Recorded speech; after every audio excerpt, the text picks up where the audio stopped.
Forget what you heard. Yeah, boy!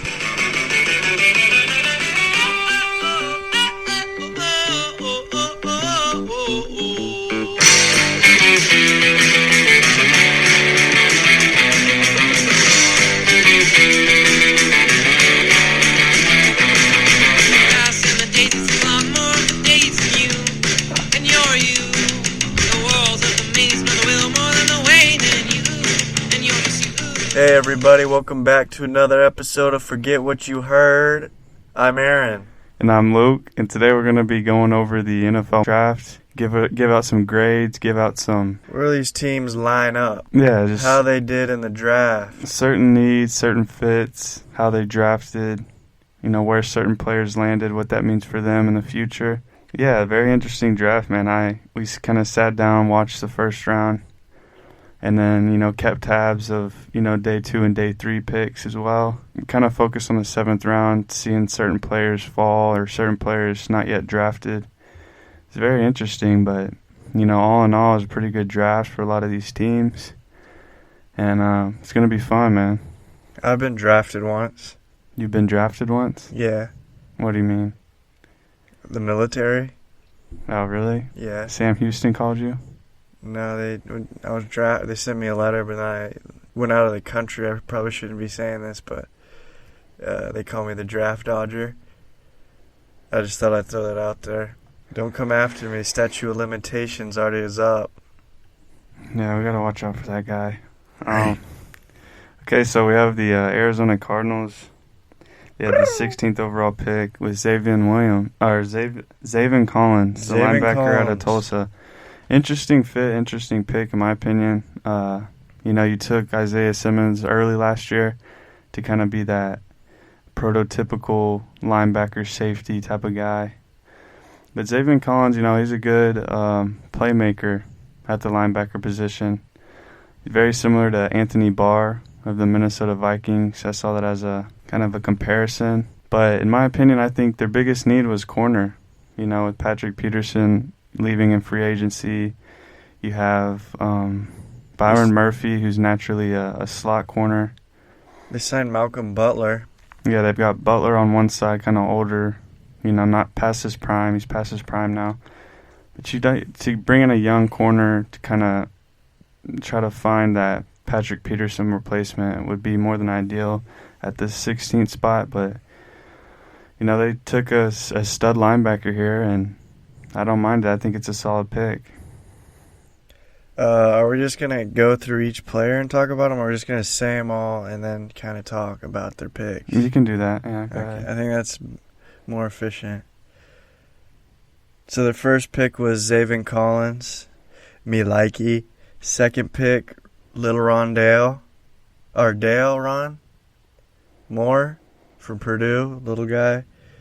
4th round pick, Marco Wilson from Florida. 6th round pick, Victor Olmonkiji, edge from Duke. Another 6th round pick, Tay Guan, cornerback from Central Florida. 7th round pick, James Wiggins from Cincinnati. Another 7th round pick is Michael Minette, center from Penn State. Is Marco good? So Zaven Collins, Rondale Moore, and Marco Wilson are some good players. I do like those picks. Rondale Moore's nice. One of my favorite players in the draft. Don't necessarily like him here for fantasy football or anything, but in terms of him being able to grow with Kyler Murray, it's a good fit, and I think in that offense they can really utilize him to his strengths. Yeah, you have your alpha with Hopkins there, and AJ Green on his last leg. But Rondale's a different breed, different style of player, kind of a gadget guy, very electric, very explosive. So I do like that pick, especially for Kyler Murray in the long run. I think it's a good pick. And then, you finally take your cornerback need and Marco Wilson and somewhere in the 3rd or 4th round, which is he's an all right player. I don't think he's anything special, but He's just depth at that position at this point. Yeah, I really did like the Rondell Moore pick. I don't know much about Marco Wilson, but, if you're going to take a shot at a cornerback, make sure it's out of an SEC school. That's just common knowledge. Would you agree? Yeah. The roughest and the rowdiest cornerbacks come from there, huh? Yeah, I mean, not really from Florida. But SEC. Zaven Collins is a good pick. And I don't really know the other guys. But I'll give the Cardinals a C. Okay, that's a little low. Why? I'll probably give them a B overall. Just we can do C plus and stuff like that. The players, like, talent wise, I think it's a good draft. But some needs I think that needed to be addressed. I mean, the linebacker pick is kind of a need, so it's not that bad. And Rondell Moore's a stud. To get him in the second round, is always a good thing. So I'm not going to give him a low grade. I think it's a pretty good draft. It's closer to A than I think it's closer to C. So it's B? Yeah, B plus in my opinion. All right, I'll give him a C. And another thing, too, is the Cardinals made that move for Rodney Hudson. So I guess they traded their third-round pick for him, which is a very smart move. I do like that move a lot for them. C plus. Okay. Yeah, I'll give the Cardinals a B for their draft, and we'll move on to the Atlanta Falcons. Very interesting draft. And Kyle Pitts, baby. Yeah, if you wanted to run down the list of players. Okay, you got it. First round pick, the man, the myth, the stallion, Kyle Pitts, tight end from Florida University. Their second round pick, Richie Grant, a safety from Central Florida. Third round pick, Jalen Mayfield, offensive tackle from Michigan. Fourth round pick, Darren Hall, cornerback, San Diego State. Another fourth round pick, Drew Dahlman, center from Stanford. Fifth round pick, Daquan Graham, defensive tackle, University of Texas. Another fifth round pick, Adetokunbo Agundaji, D-end, Notre Dame. That's a mouthful. Another fifth round pick, Avery Williams, cornerback, Boise State. A sixth round pick, Frank Darby, wide receiver, Arizona State Sun Devil. Yeah, and the first four picks I think I really liked a lot. Pitts is a guy you can't pass up here. I like the fit with Pitts as well. Being able to match up with Matt Ryan in that offense with Julio and Calvin. It's hard to say, tight end's a big need for certain teams just because, they're really just known for blocking and they're not super athletic. They're not freaks. But, you get a freak in Kyle Pitts. And the biggest thing for them is they've always struggled in the red zone. Like, the Falcons have been known for that. Julio's a guy who doesn't score a bunch. Kind of struggle in the red area. And Kyle Pitts is going to change that dramatically. He's going to be their go-to guy down there in the red zone. And he's going to help that team score a lot of points. Love the fit, love the pick there at number 4. You can't really pass that up, can't really mess that pick up. Next up is Richie Grant, the safety out of Central Florida. Great safety. He's probably going to come in and start right away at strong safety. And after losing Keanu Neal to Dallas, he ended up leaving, so that's a big need for them. Falcon has a lot of needs, though. You could really draft at any position at this point and fill it. But that was their biggest hole, that they were thinking to cover up in the second round with Grant. I think he's going to be a good player. Next up is Jalen Mayfield, a guard. He's probably going to be backing up at first behind Mitch McGary and those guys, but you can never have enough depth on your offensive line.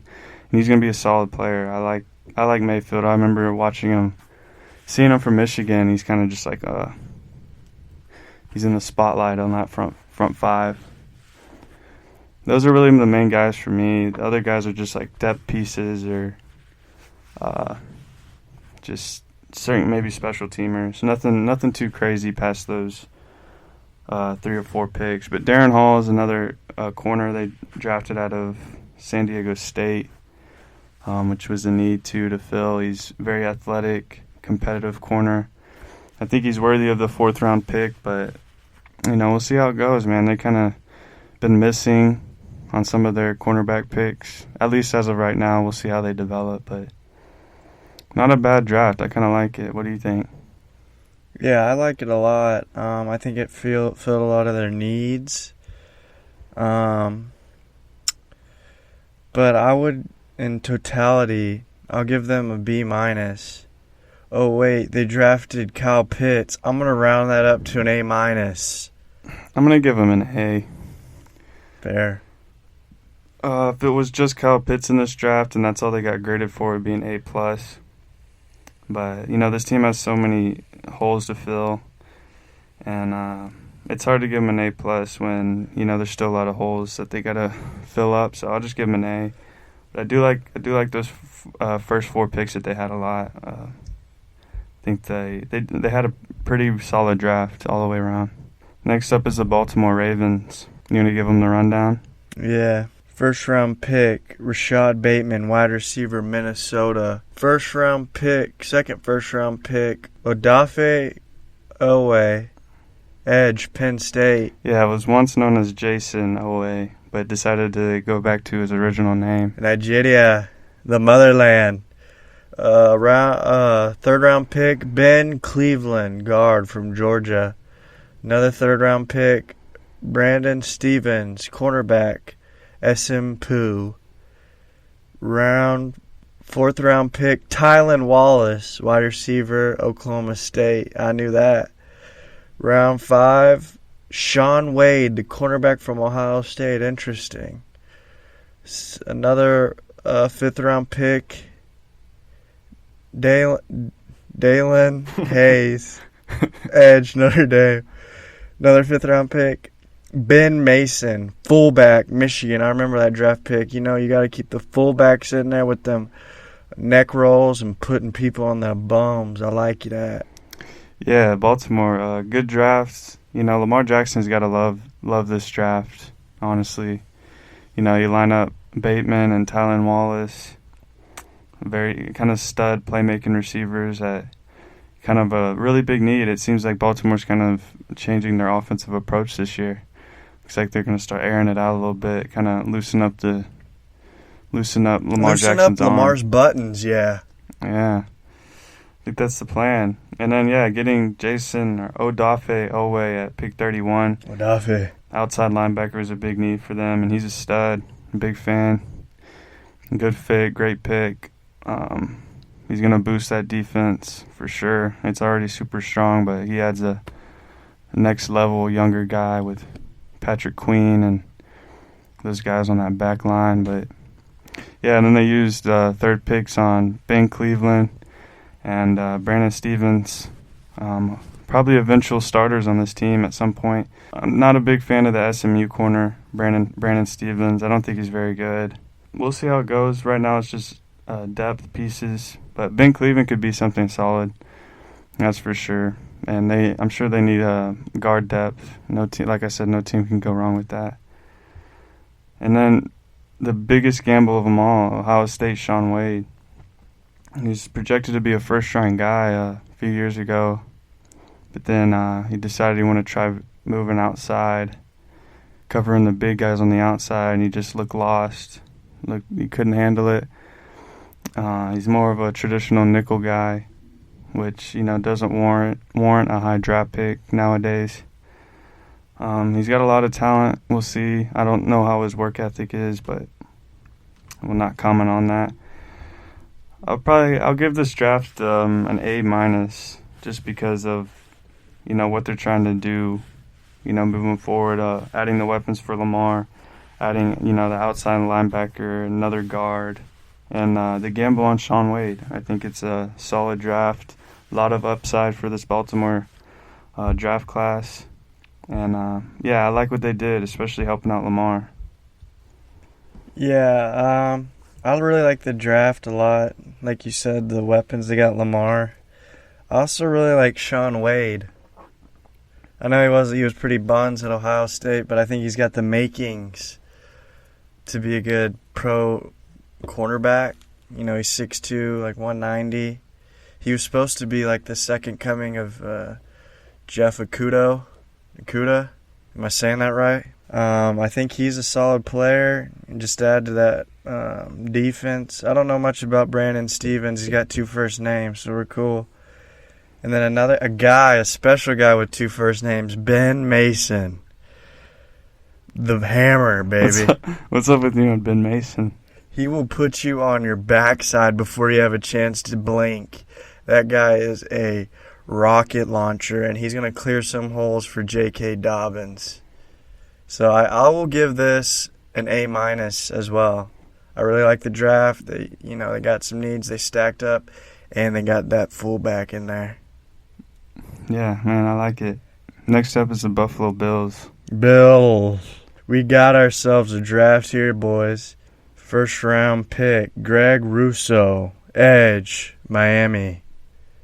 Second round pick, Boogie Basham, defensive end, Wake Forest. Third round pick, Spencer Brown, offensive tackle, Northern Iowa. Fifth round pick, Tommy Doyle, offensive tackle, Miami. Sixth round pick, Marquez Stevenson, yours truly, U of H, wide receiver. Second, 6th round pick, Damar Hamlin, safety, Pittsburgh. Third, 6th round pick, Rashad Wildgoose, watch out for that kid, cornerback, Wisconsin. And 7th round pick, Jack Anderson, guard, Texas Tech. Yeah, I like this draft. Taking back-to-back, edge rushers with your first and second pick is a little questionable. To me, it seemed like taking the upside of Gregory Rousseau in hopes of being a promising young edge rusher. It's just, I don't know. I'm not a big fan of Gregory Rousseau. I don't think he's a very good player. He's a project player, that's for sure. The talent's there. He's going to have to learn a lot, grow a lot to be a force for this team early and often. But maybe down the line he could be, something, kind of a force down the line. But as of right now, kind of a reach. They doubled up on, edge rushers with big boys. With Basham in the second round. I'm thinking that, he was the best player on their board at this point. Why not? Is his real name Boogie? It's Carlos. When did they change it to Boogie? I think he goes by Carlos Basham Jr. I got the wrong template, then it says Boogie on here. Yeah, and who's our producer? You're fired. Yeah, we'll have to talk about him on that. Launch? Yeah, Carlos Basham, I think he's a guy who can kind of play right now. Let Gregory Rousseau kind of grow as a depth piece. Spencer Brown is a guard or a tackle who he's solid value in the 5th round. I think he's a solid player. He can play either side, either right or left tackle. And whatever you need him to play kind of solidifies this roster construction. And then Marquez Stevenson, one of my favorite picks in the draft. His ability as a returner and versatile receiver will be something big for this Buffalo Bills team. Kind of need that guy. Cole Beasley, Diggs, Gabriel Davis are kind of traditional receivers, but to have a playmaker, a guy who can return the ball, very speedy, very electric in open space. And he's from Houston, man. Go Cougs. Whose house? He was a stud. He was always making a big play for that team, and it's exciting to see him in Buffalo with Josh Allen. Hopefully he can turn some heads out there. Turn some cheeks. Yeah, I like the draft. I like how they beefed up that defensive line. I think that was a huge need to get after that quarterback. They got a good secondary, so they're trying to get pressure on the QB, make mistakes. I like that. Other than that, and Marquez Stevenson, he's all right. But the guy I got my eye on at a value pick is Rashad Wildgoose. You know how he got his name, don't you? No, I didn't get His it. great-great-grandpappy was a wild man and he used to chase goose. That's how he got dinner for his family. So they gave him that name, and it has been passed down through this family heirloom. It's stuck as their last name. Yeah, and he plays like a wild goose, and that's something you want on your side. Someone flying around like a wild goose. So I like that pick. But like I said, it's no big splashes, but Buffalo didn't need to make a splash. They just needed to stock up. You know what I mean? Yeah, So, I think they're ready to make some runs, but I'll give them a C+. I'll give them a C. I'm not a big fan of it. I like Basham, I like Stevenson, but I feel like there's some reaches in there with Russo. Next up, we have the Carolina Panthers. They had a fun, interesting draft. First round pick, J.C. Horn from South Carolina, cornerback. Second round pick, Terrace Marshall Jr., wide receiver, LSU. Third round pick, Brady Christensen, Brigham Young University, BYU.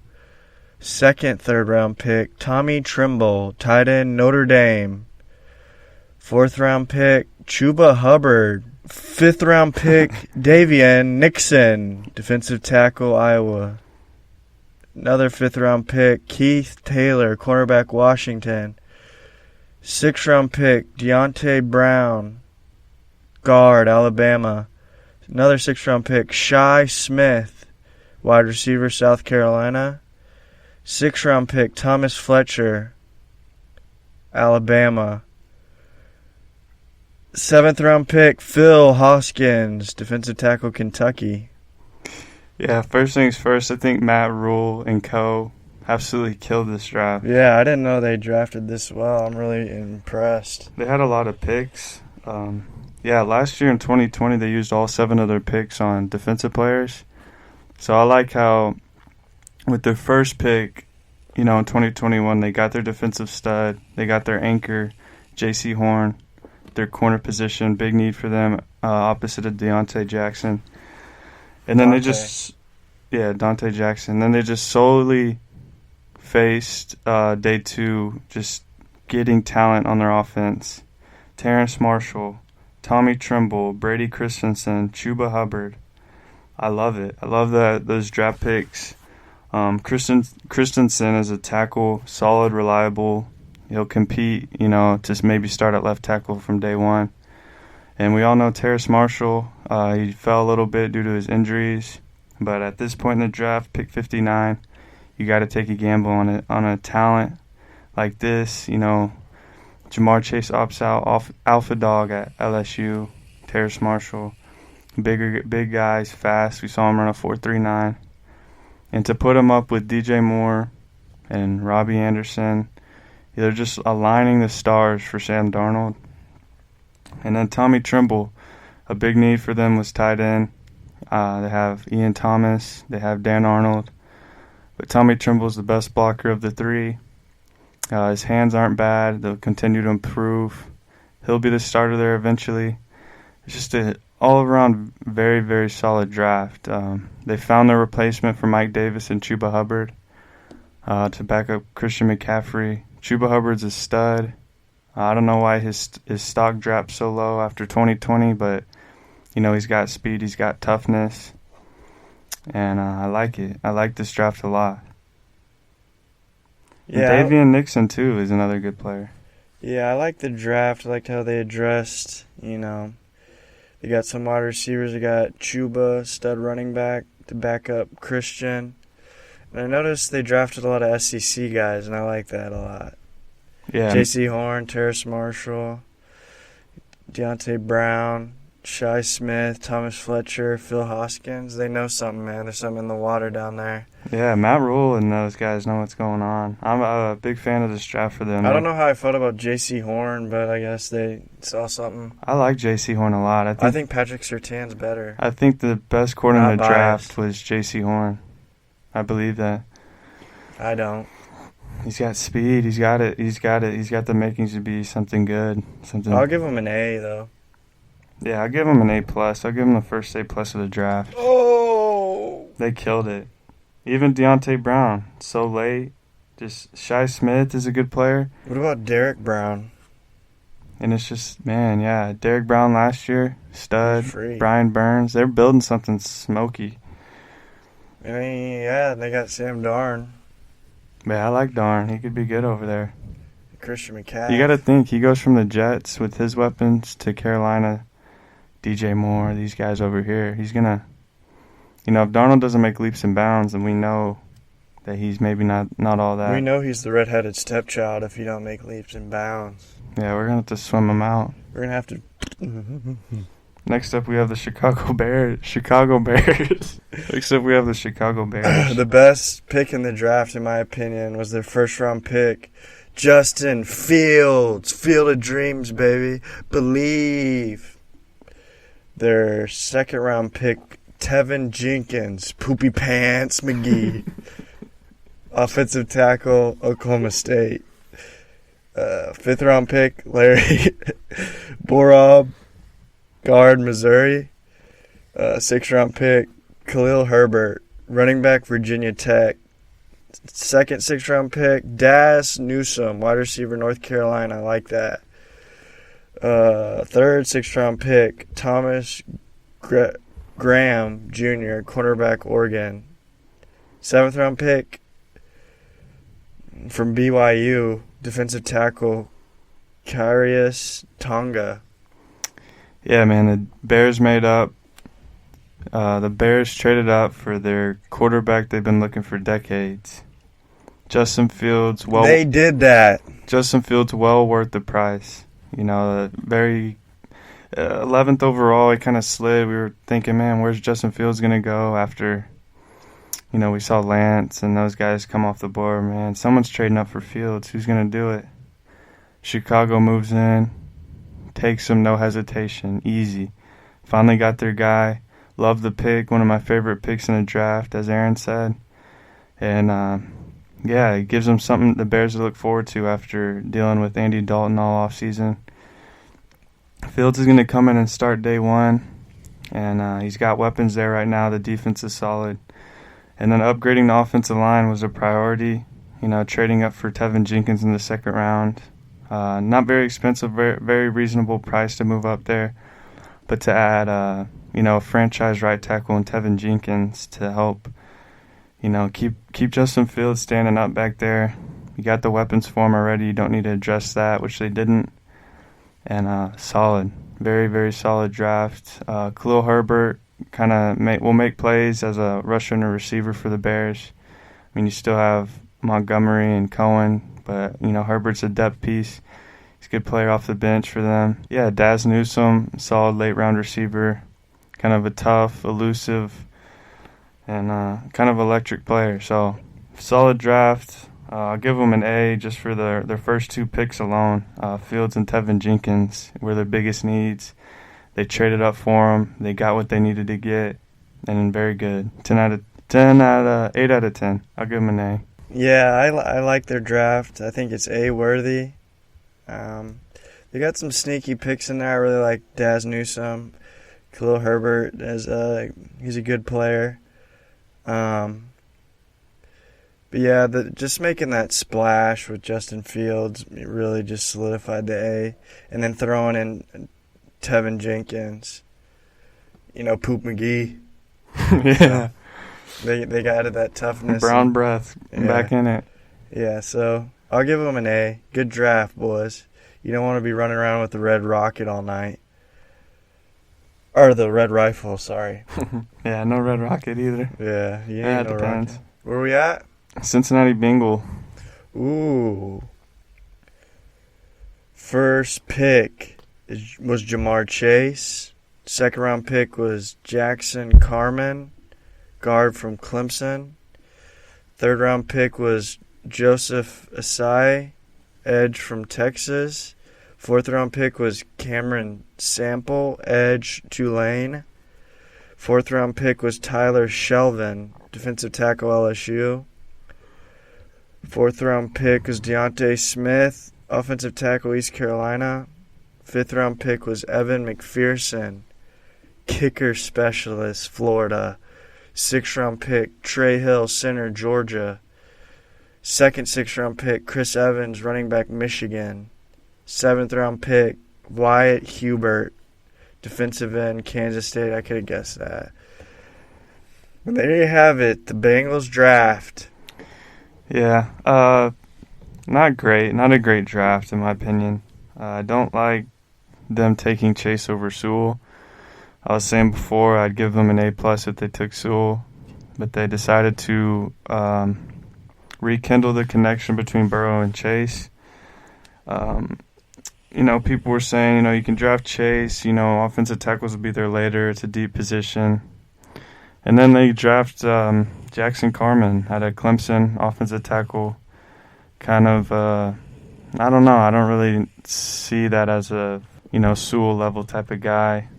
Hopefully he can rectify the situation and bring something special to this offensive line, kind of their big need. But the connection with Chase and Burrow will be excellent. It'll be fun to watch, no doubt about it. I don't know, Joseph Asai, Texas outside end, high character, very athletic player.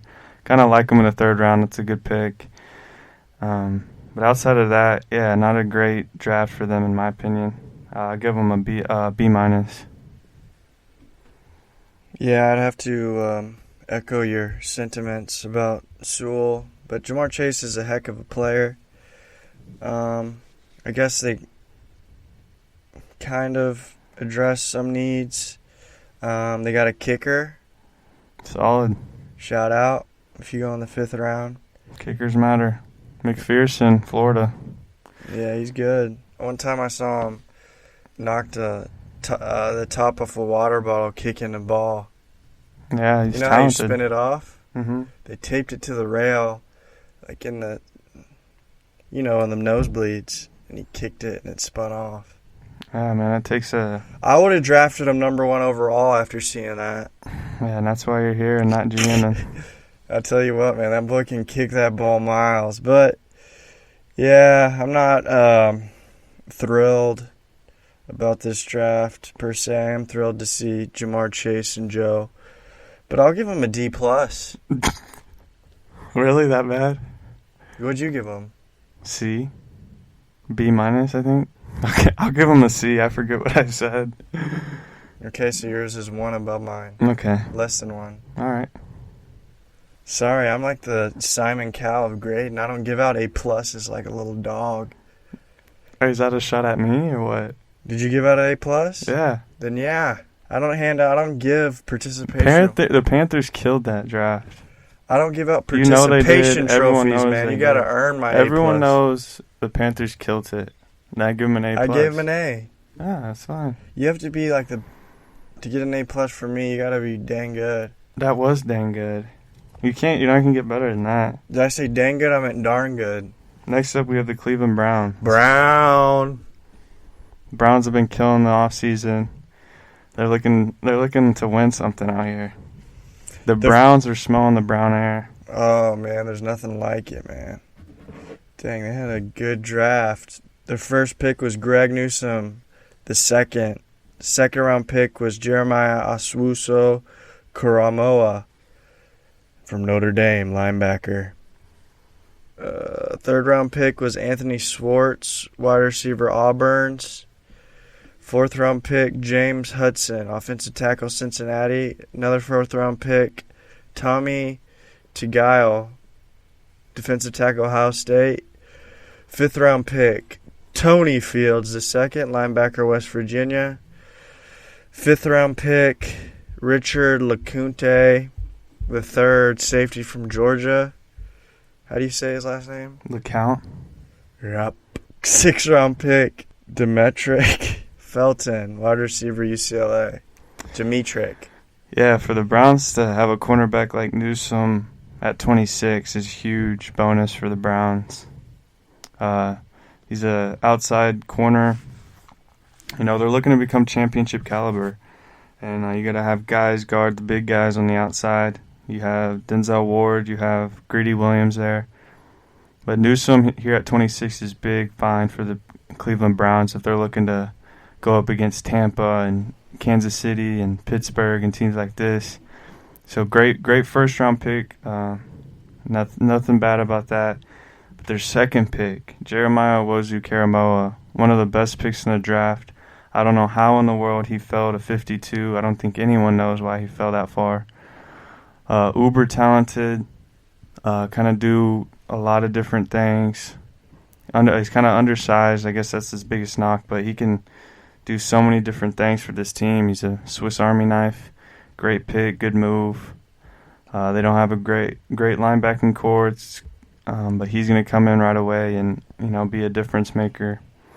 And then Anthony Schwartz, the receiver out of Auburn, blazing speed, 4.3, take the top off of defense. If he's able to add to some consistency to his game, he's going to be an electric playmaker for this team. Tyreek Hill type of playmaking. Watch some Anthony Schwartz film. His highlights are literally insane. The dude's got insane speed. Some of the best speed in the whole draft. So really like that one here. Anthony Jim Schwartz. Yeah, I like the draft too. Solidifying, the D. I mean, the Browns really got it going right now, man, and I'm really stoked. I just love to see the Browns win, because when the Browns win, we're all happy, man. I think the world's a happier place, because it's kind of depressing over yonder in Cleveland for the most part. But I think that Jeremiah Owusu-Koramoah is going to lead rookies in tackles. Bold. Yeah, I think that guy's like you said, Swiss Army knife, and he can put Swiss cheese in your offensive line and in your running game, and he can guard ball. Guard ball. But, yeah, the Browns are making smart draft picks. Sneaky good is Demetric Felton from UCLA.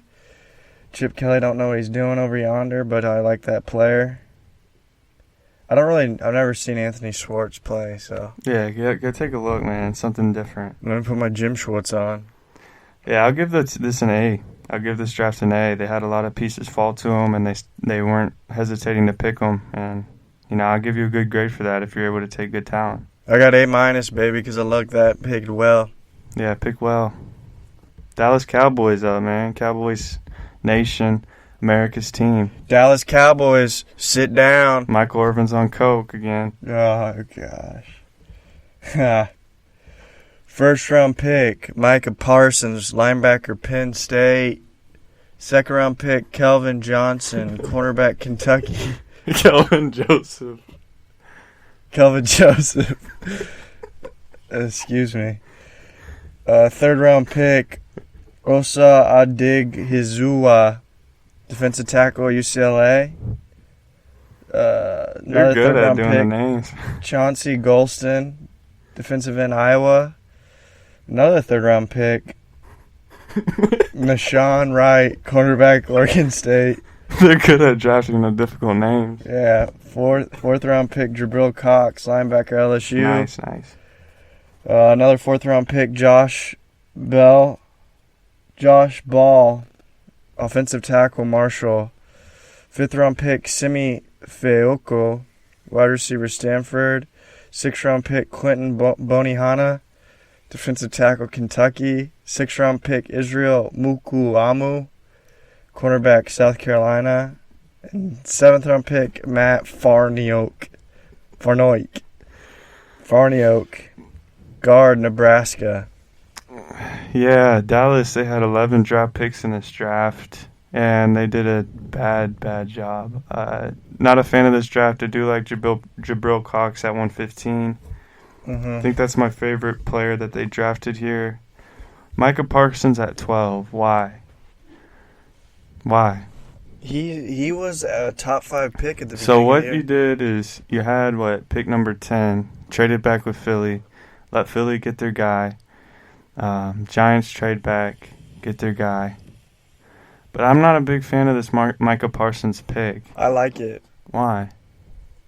You have Jalen Smith, you have Van Der Esch. Yeah, and obviously something's not working because they stink. But it's Micah Parsons is dynamic. It's their front four. Troy Hill or Troy whatever stink. Those guys up front stink. I mean, they did address it with Osa Adighizuwa and Chauncey Golston, but to take Parsons that early, I don't know. I like it. That's the only thing I like about this draft. I don't like it because I think their target was Surtain or J.C. Horn. They both got picked in the top 10, and so they're stuck with the next best is Parsons. But bigger needs to fill here, man. It's like drafting CeeDee Lamb last year when you already had Cooper and Gallup. Like, it's fine because they're super talented, but it's not necessarily a good fit for this team right now. You're still gonna struggle against the run because your front four stinks. You're still gonna get diced on in the secondary because your secondary still stinks. Your linebacker core is fine. Parsons isn't gonna bring something different to where they're automatically a top 15 run defense or top 15 secondary. It's just an unneeded piece that they drafted so high so early. Not a big fan. You drafted Jabril Cox at 115, who's a fine linebacker. That's a great pick. You could have just waited to draft your linebacker there. You decided to take Parsons early. He's doesn't really have a role. He's kind of an edge rusher. Can't really, I don't know. He's not a great rusher though either. So, not a big fan of this Cowboys draft. I'm going to go ahead and give him a D for this one. Not a big fan. It's 9:02 and the Cowboys still stink at drafting. Yeah, I don't really like it. Didn't feel a lot of needs. I don't really know what kind of direction they were going. But, you can hand that to Jerry Jones. Yeah, I'll hand him He a was power. drinking too much Jimmy Walker before the draft again. Yeah, I think he let his wife make the picks. Yeah, his wife would probably pick better, actually. What's your grade for them? D. Okay. Yeah, we're on the same boat with the D's. Dallas, D. Stink. Next up, we have the Denver Broncos. Whoa! You've been waiting for this one. Yeah, I have. I'll let you run the names down on this team. Let me run it down right quick. Yeah, study it out. First round pick, Pat Surtain II, cornerback, Alabama. Second round pick, Javonte Williams, running back, North Carolina. Third round pick, Quinn Meinerzer, center, Wisconsin Whitewater. Third round pick, Baron Browning, linebacker, Ohio State. Fifth round pick. Sounds like you just went Browning in your shorts. Caden Stearns, safety, Texas. Second, fifth round pick, Jamar Johnson, safety, Indiana. Sixth round pick, Seth Williams, wide receiver, Auburn. Seventh round pick, Kerry Vincent Jr., cornerback, LSU. Seventh round pick, Jonathan Cooper, D-end, Ohio State. Seventh round pick, Marquise Spencer, D-end, Mississippi State. All right, yeah, so there's no question that they drafted one of the best corners in the draft. The value's there, most definitely. Can't really pass on that. But the fact that they passed on Justin Fields makes me shake my head. They're going to regret that pick. Not so because Surtain's going to be bad and Fields will be good. Just the fact that their biggest need, we all know it, was quarterback. They decided to pass on it, believing in Drew Lock. I know something you don't. Yeah, the whole Rodgers thing, I don't buy it. But they made another strong move in acquiring the Javonte Williams, kind of a workhorse back, can touch the ball a lot. Your future back when Melvin Gordon leaves next year.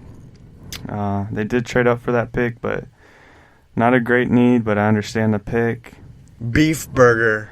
Miners and Browning I do like. I think they're really good values at their spot. I think they're worthy of second rounders, but they got them in kind of the later third. Good picks. I like Quentin Miners. I think he's a good player. He did good in the Senior Bowl. Barn Browning, Ohio State linebackers normally turn out to be pretty good. Then they went back-to-back safeties. I'm sure they have different ideas. They kind of different players.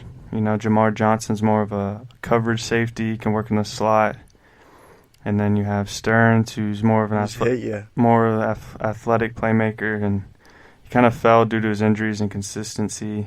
But I like Jamar Johnson. I think he's the better player. I like him at pick 164. I think that was a good pick for them. And then Seth Williams, another good pick later on. I mean, the receiver core stacked. Not sure if he's going to ever find playing time here. But you can't really pass on him, man. He's got a lot of talent. He could be another big guy like Sutton is. And he's good. And then another 2 defensive ends at the end of the draft here with Jonathan Cooper and Marquise Spencer. Kind of a need for you on that front line. Yeah, I really like the draft. I like the names. I saw the highlights after. They had a little mashup of all their highlights, and it was one beautiful thing. One beautiful highlight after another. I really like the 2 safeties a lot. Jury's still out on Burn Browning. I liked Kerry Vincent at LSU, and I like Jonathan Cooper is already working hard. He's already, posting workout videos, which is really nice to see because that's all talk and no work. But we'll see if it translates to the field. But yeah, overall as a Broncos fan, my favorite pick is Javonte Williams. Beef burger only. Yeah, I'll give them a B+ grade. It would be higher if they didn't pass on Fields, but talent-wise and value-wise, I think their draft was very solid. Would you give them? B+. I'll give them a B+. It would probably be an A+ if they had taken Fields, but are you gonna keep whining about that? I'm just saying what I would do and what I wouldn't. We got a little trick up our sleeve. I can't give it to you or on air right now, but Why? What do you got? I know something that no one knows. Oh, Aaron Rodgers, yeah. No, you're stuck with Drew Lock. Sorry. I got Teddy Two Gloves. Next up is the Detroit Lions. Detroit. Let's see what they did in this draft, buddy. You ready? Yeah, I think I'm ready. First round pick, Penei Sewell. Second round pick, Levi Onwuzurike. That one was butchered. Defensive tackle, Washington. Third round, Aleem McNeil. Defensive tackle, North Carolina State. Third round pick, Ifitu Melifonwu. Cornerback, Syracuse. Fourth round pick, Amon-Ra St. Brown. Wide receiver, USC. Another fourth round pick, Derek Barnes. Seventh round pick, Jamar Jefferson, running back, Oregon State Beaver Club. Yeah, Sewell was an absolute no-brainer for the Lions at 7. Kind of slipped to their hands. Wasn't expecting them to take him, but they did, and I think it's a great fit for their future. Get your O-line, get your left tackle of the future here at number 7. Yeah, I like Aleem McNeil from North Carolina State, too, at pick 72. I think he's a really good player. I was hoping he would kind of fall to the Eagles, but they took him a pick before. It's all good, though. Really good player. Melifonwu, the corner out of Syracuse, he had a brother that was drafted by the Raiders a few years back. Do you remember him or no? No. Went to UConn. He was kind of a huge... He was like huge, 6'4", 2. He was like Cam Chancellor, but could run like a 4.4. Is he in the league? And yeah, he's terrible. He just was an absolute freak. But his brother might be something different. They're kind of a different breed. They're very raw. He's a very raw project, very raw athlete. But he could become a good football player. We'll see how it goes. And then Amon-Ra St. Brown here in the 4th round was clearly the best receiver available. Egyptians. He lacks great speed, but he's a reliable target. He'll be very reliable for Jared Goff. Kind of a big need for them.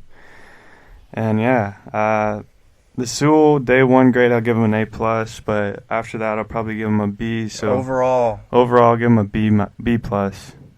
Have you ever seen those Flex Seal commercials? Nope. Where there's a boat. Oh, Flex Seal, yeah. Penei Sewell. He's like the guy you plugs the hole. Love that pick. And Jamar Jefferson took Kerryon Johnson's job. Oh yeah, that's right. I'll carry on my way. Carry on my waiver, son. Yeah, I mean, it's an alright draft. I'll give them would you give them? B plus. I'll give him a C. Fair enough. Let's hear your best lion roar.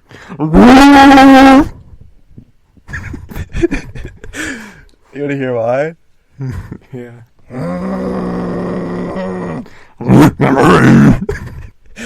Yes. It doesn't sound like a lion. It's getting better. All right, let's get on with it. Green Bay Packs. Let's run it down a little bit. Green and yellow, green and yellow. First round pick, Eric Stokes, cornerback, Georgia. Oh, yeah, baby. Second round pick, Josh Myers, center, Ohio State. Third round pick, Amari Rogers, wide receiver, Clemson. Fourth round pick, Royce Newman, guard, Mississippi. Fifth round pick, to Daryl Staten. Staten.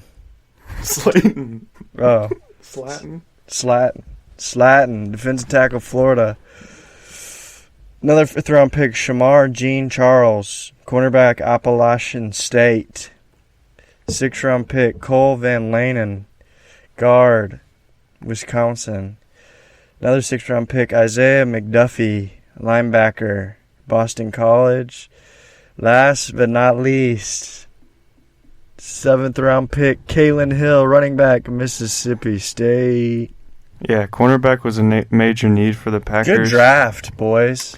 And with Rashard Bateman off the board to the Ravens, they decided to address that need with Eric Stokes, one of the fastest receivers in the draft. Very competitive. Georgia corner. Turned out to be pretty decent players. Like the pick. I was kind of shocked at first, but then really thinking about it, sitting down and observing it. It's a good need. He can replace Kevin King, Stink King. Good pick. Myers, kind of a sturdy interior lineman. And Amari Rogers was their best pick of the whole draft here in the third round, giving your team a much-needed playmaker in the slot, much-needed return man. And he's very big, very fast for his size. You can kind of do it all. He's a good pick for them. I like him there for sure. I don't know why they took Kylan Hill with Aaron Jones and A.J. Dillon still there, but, it could be a solid, depth piece for them at running back. But Amari Rogers was a good pick there for them. I like it. Yeah, I like the draft. People may poo-poo it because they didn't do what A. Rodgers said, but Aaron Rodgers, if you're listening, the grass is greener on the West Coast, baby. You can take your shirt off, Speedo. You can do whatever you want. We don't judge around here. You should probably leave and tell them to take a really bad trade so you can have a lot of weapons. So just wanted to throw it out there. The draft is good. They don't need you anymore. It's fine. I have an interesting thing. I have some Packers fans telling me that Aaron Rodgers is going to get moved and Devontae Adams is going with him. Devontae? Yeah. Well, that's the reason Fuller didn't go to Packers. Yeah, and Devontae Adams is going with him in a trade. No, that's impossible. That's what I'm hearing. Because you can get your value. If you trade 3 first-round picks for Aaron Rodgers, who's 38, wouldn't make sense. But if they throw Adams in, it makes it a lot sweeter. So they'll be able to get their 3 first-rounders. But did you know why everyone thought Will Fuller was going to go to the Packers? Yeah, Aaron Rodgers told him not to. Yeah, you're right. He's told free agents not to go to Green Bay because he's leaving. Right, yeah. All right, I give that draft a B+. Yeah, A- for me. A B+-, which means B. I'll give them an A-. I like the needs that they address for sure. Next up is the Houston Texans. The Houston Might as well Stinks. be the Houston Oilers. Might as well be the Houston Fart Stinks. Ooh. Yeah. They ain't got very many draft picks because they trade them all away. Yeah, only 5, and their first one was in the 3rd round. First pick, 3rd round. Davis Mills, QB Stanford. Third round pick again, Nico Collins, wide receiver, Michigan. Fifth round pick, probably the best pick in the draft, Brevin Jordan. Fifth round pick, Garrett Wallow, linebacker, TCU. Sixth round pick, Roy Lopez, defensive tackle, Arizona. Yeah, very strange. Let's all yawn in unison because that was bogus. Yeah, a lot of needs to fill, but with so little draft picks, only so much you could do. Brevin Jordan's a good pick, the best pick. Davis Mills, I think, was good value in the third. But Davis who? if you're trading Watson, why wouldn't you just trade him for their other team's quarterback? Maybe that's what they're. I don't know. They're not going to trade him. Why draft Davis Mills then? You have They don't have a Tyrod, backup. Ryan Finley, and who else? Oh, they do have Tyrod. It's just a weird pick. I mean, it makes me think that Deshaun's going to get moved. I mean, They're running a circus, not a football franchise. oh yeah, with circus clowns. And then grabbing a stud receiver in the third round was a big move. They kind of need to fill Will Fuller. Nico Stico? You got Brandon Cooks there, but I think they traded 2 middle-round picks, one this year and one in 2022 to land Nico Collins. Was a bit much, but they need to rebuild this roster up, man. And Nico Collins has a lot of potential to be something Is special. there a route called a Stico route? Distico? No, Stico? A Stico route No, for a wide no. receiver? I'm not sure. I don't get it. No, I was just asking a question. Stico route. Like, you know how there's different routes? Yeah. Is there such thing as a Stico? I don't know why. I was going to make it like a name joke. Oh, Stico Nico? Yeah. It didn't even rhyme. I know, I've been thinking about it. And I'm, Oh, yeah, Brevin Jordan, a great receiver. Receiving skills for a tight end. Big need. I think he's a good player. Hopefully their future tight end. We'll see how it goes. it better be. They moved up for this 4-3 linebacker and Garrett Wallow out of TCU. It's Lovie Smith type of guy, Lovie Smith system, special teams, linebacker guy. Just all around stink. Guy. Big yawn for the Texans. Who cares at this point? I'll give them a C-. I'd give him a C- if they would have drafted Butterbean, but I'm giving him a D. I'll give them a C-. I think they could have done worse, but Brevin Jordan and Nico Collins alone, I think, can give them a C-. Swish. Swiss alley-oop, poo-poo-poo. Next up, we have the Indianapolis Colts. Indianapolis, first pick, Kwity Paye. Could have punt. Edge, Michigan. Second round pick, Dio Edigiano Bull. DN Vanderbilt. Fourth round pick, Kylan Granson. Good. Tight end, SMU. Fifth round pick, Sean Davis, safety, Florida. Sixth round pick, Sam Ellinger, quarterback, Texas. Rest in peace to his little brother. Gone too soon. Seventh round pick, Mike Strachan. Strachan. Wide receiver, Charleston. Another seventh round pick, Will Fries. Are you ready? Guard, Penn State. Yeah, Kwity Paye. I've been knocking the door for Kwity Paye. I like this pick. I love Cutie Paye. If the Colts would have done anything else other than draft Kwity Paye, it probably would have been a D. But Kwity Paye is going to bring them strength and quickness off the edge, improve this pass rush to make a run in the AFC title in 2021. Kwity Paye's going to bring the pain. They desperately need to replace Anthony Castellanos, their left tackle. But they doubled up and taken 2 edge rushers. We'll see. I mean, it's a need for them. Kylan Granson, underrated tight end out of SMU. Great receiving tight end. I think they found a lot of value in the 4th round for him. He's kind of small, kind of a shorter guy, but his consistency catching the ball makes it well worth that pick. And I think he could be the future tight end once Jack Doyle's gone. But I like the Granson pick a lot. Grandson. Sam Ellinger is interesting. 208th pick in the draft. Tim Tebow. Guess he'll be fighting Jacob Eason for that backup spot behind Carson Wentz. Wentz and Ellinger are kind of similar style quarterbacks. I mean, Wentz is obviously more talented, but I think he'd be a good fit behind him. A guy can kind of come in and kind of run the same offense, do the same things. And then Mike Strachan is kind of a project guy, but he's super long, super athletic as a receiver, and you got to take risks this late in the draft. So, decent draft, man. I don't hate what they did. But yeah, it was a good draft. I don't love it. I'm going to give him a C. I'll give him a B for this. But why? Like I said, I like Kwity Paye pick. I like Kylan Granson pick. Oh, and Sean Davis. They got to fill in Malik Hooker, who looks like he's going to Miami. Shadiq. And then Stranson. I mean, yeah, B. Maybe a B for Kwity Paye and Granson. Why don't you give it overall? Yeah, B overall. That's what I mean. All right, next up we have the Jacksonville Jaguars. Jacksonville Jaguars. Yeah, baby. First pick was the first overall pick in the whole dang draft. Trevor Lawrence, quarterback, Clemson. Sunshine on my eyes. Second first-round pick, Travis Etienne, running back, Clemson, roommates in college. Don't know if that's true. Second-round pick, Tyson, blood brother, Campbell, cornerback, Georgia.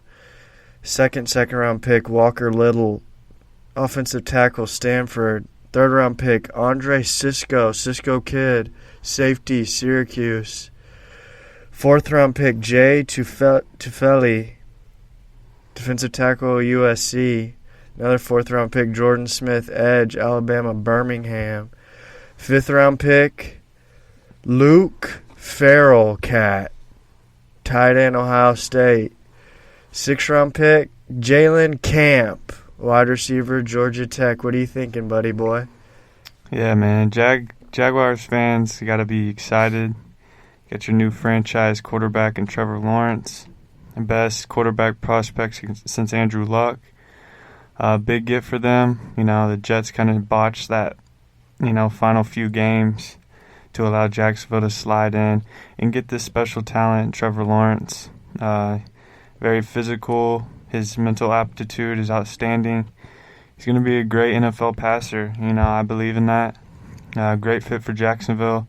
Great fit for Urban Meyer in his first year here.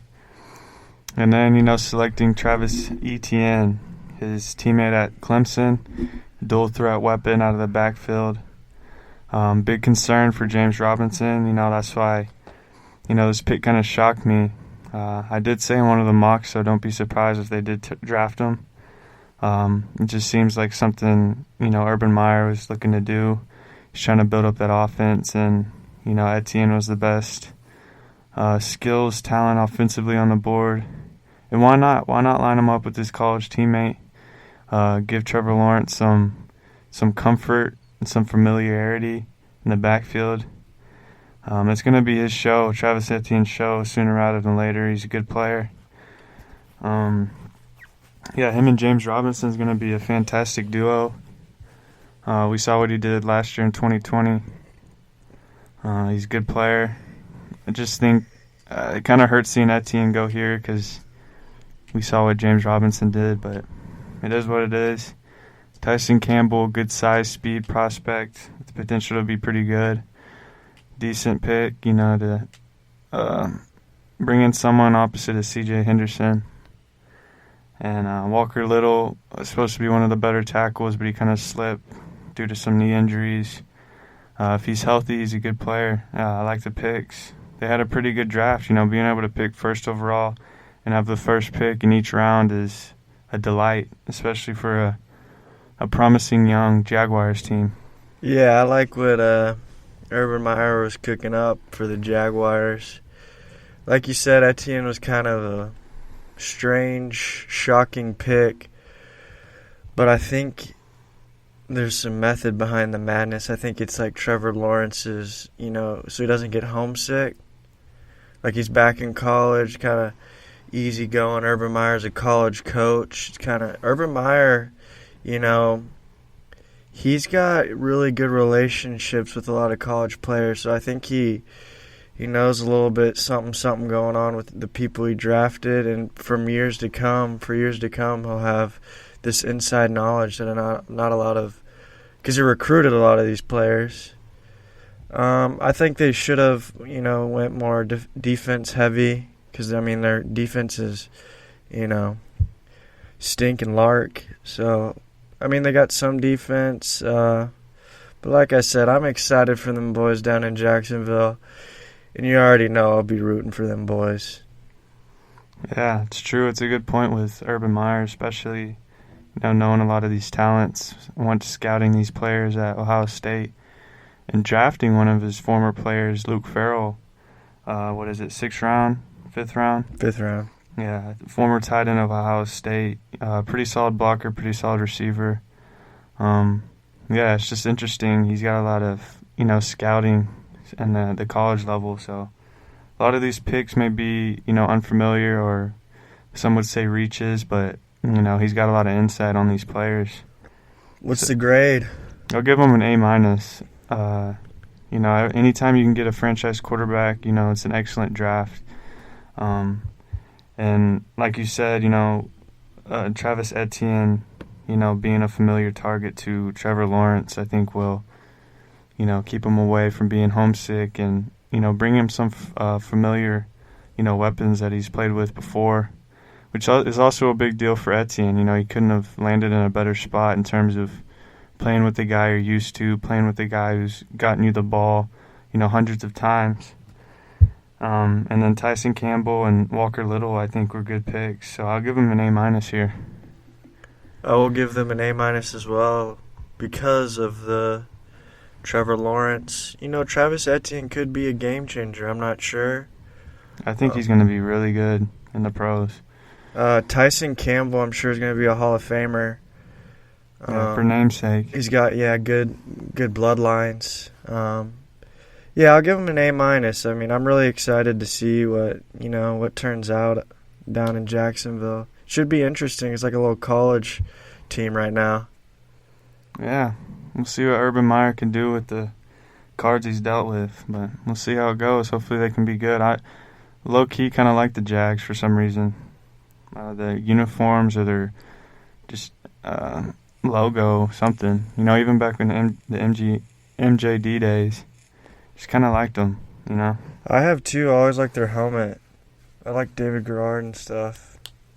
Yeah, and watch out for DJ Chark and Laviska Shenault too, man. Those are some boys we cannot sleep on. Marvin Jones Jr. Yeah, I mean, they got some weapons for Trevor Lawrence. Oh, you better not bat your eyelash. Next up, we have Kansas City Chiefs. Yes, we do. Their second round pick, Nick Bolton, linebacker, Missouri. Second round pick, Creed Humphrey, center from Oklahoma. 4th round pick, Joshua Kando, DN, Florida State. 5th round pick, Noah Gray, tight end, Duke. Another 5th round pick, Cornell Powell, wide receiver, Clemson. 6th round pick, Trey Smith, guard, Tennessee's. Yeah, Chiefs moved down from 31 to 58 as a part of the deal for Orlando Brown Jr. They also sent, I think, a 3rd and a 4th round pick to the Baltimore. Not a cheap price for Orlando Brown, but given the results of how Super Bowl turned out, Mahomes was running for his life. It's a understandable deal if you're going to try to run it back. Mahomes needs the protection. And Orlando Brown's a solid player, so they've moved out to 58. They drafted a very solid linebacker who is kind of expected to go early in the second. He kind of slipped.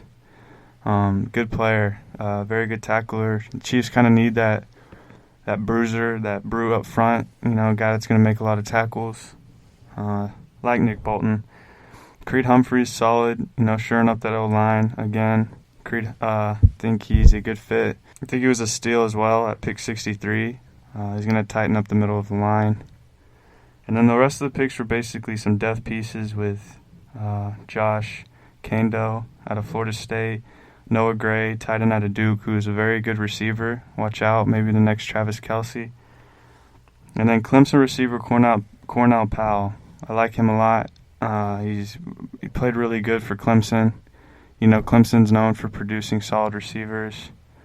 He's very talented, and he's got the ability to play some games for this Chiefs team. After they let Sammy Watkins walk, you know, Mecole Hardman and Tyreek Hill. You know, Powell slotting right there, probably as a number 3 or 4. And yeah, very solid draft. I think they covered a lot of holes and a lot of depth here with only 6 picks. Yeah, I agree. I like what the Chiefs did. I like Nick Bolton. He's a QB on that defense, man. He can, you know, he calls it like he sees it, and you need that in the NFL. And I like the Cornell Powell thing. You know, you lost a Clemson wide receiver that has lizard skin and lizard blood.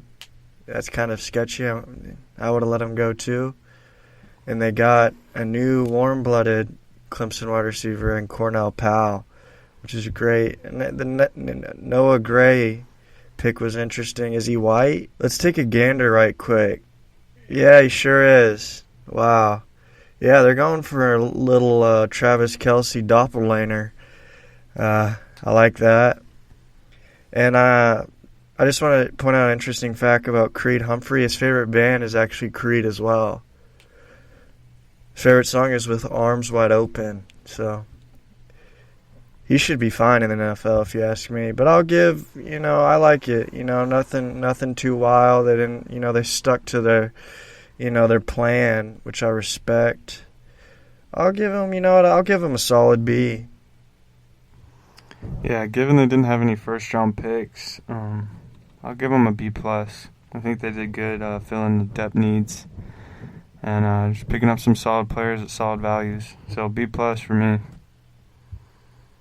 Did you know that about Creed? No. Oh. But, I mean, I assumed. His name's Creed. He's probably named after him. Probably. Or maybe he swims in his shorts. Let us move on to the Los Angeles Superchargers. First-round pick, Rashawn Slater, offensive tackle, Northwestern. Second-round pick, Asante Samuel Jr., cornerback, Florida State. Third-round pick, Josh Palmer, wide receiver from Tennessee. Third-round pick, Trey McKitty, tight end, Georgia. Fourth-round pick, Chris Rumpf, the second, edge, Duke. Fifth-round pick, Brendan James, offensive tackle, Nebraska. Sixth-round pick, Nick Niemann, linebacker, Iowa. Another sixth-round pick, Larry Roundtree III, running back, Missouri. Seventh-round pick, Mark Webb, safety, Georgia. Yeah, I like the draft. Filled a bunch of holes, bunch of needs. Starting out with Rashawn Slater at tackle with the 13th pick. I think he slipped because of his average length for a tackle position, but in my opinion, I think he'll overcome that. And because of his athleticism and toughness, he's going to be great for Herbert. Kind of a need they needed. I'm glad they took him with their first pick. And Asante Samuel Jr., he kind of slipped just because of his size, kind of smaller guy, 5'10", 180. But his talent is there for sure. I think they found value here in the mid-second round with Samuel. And then, adding Palmer and Josh Palmer from Tennessee, receiver, and Trey McKitty, a big fan, tight end out of Georgia. So more weapons for Justin Herbert. You need depth at pass catching, and it will negate the production loss of Hunter Henry. He left in free agency. And just some good pieces, some good depth pieces for them. I do like Trey McKitty a lot, the tight end. Signed Jared Cook, kind of be the bridge for Trey McKitty, because it seems like tight ends, it takes them a lot longer to adjust to the NFL. Not sure why, but that's kind of what I've noticed. And Larry Roundtree is another guy who's interesting. He kind of looked like a early third round pick at times at Missouri. He kind of flashed some a lot of potential, a lot of talent there. He'll probably fill a role behind Eckler and Joshua Kelly at some point. I think it's a good value for them. And then some O-line, and why not have some more flexibility? Pretty solid draft all the way around. Kind of focused mainly on offense outside of Samuel. But yeah, good picks. I like them. I think Chargers are set up to make a big run this year. And I like it. I like what they're doing over there. Yeah, I would have to agree. I like it as well. Rashawn, Slater, he's got the potential to be an all-pro soon enough. Asante Samuel Jr., because they lost, a couple cornerbacks in the offseason. I don't know much about Josh Palmer, although the name looks familiar. I think they kind of reached on him. Who knows, man? With these wide receivers in the SEC, you could get a diamond in the rough. However, I really do like Trey McKitty. I watched a few. They don't really utilize their tight ends all that much, but he's got, he's got the size, he's got the speed, he's got pretty good hands. So we'll see about him. I like that to replace Hunter Henry and learn from Jared Cooks. I also really like Mark Webb, the safety from Georgia. He's a little sleep, but, he's a ball player. And so overall, I think, they did a very solid job all the way around.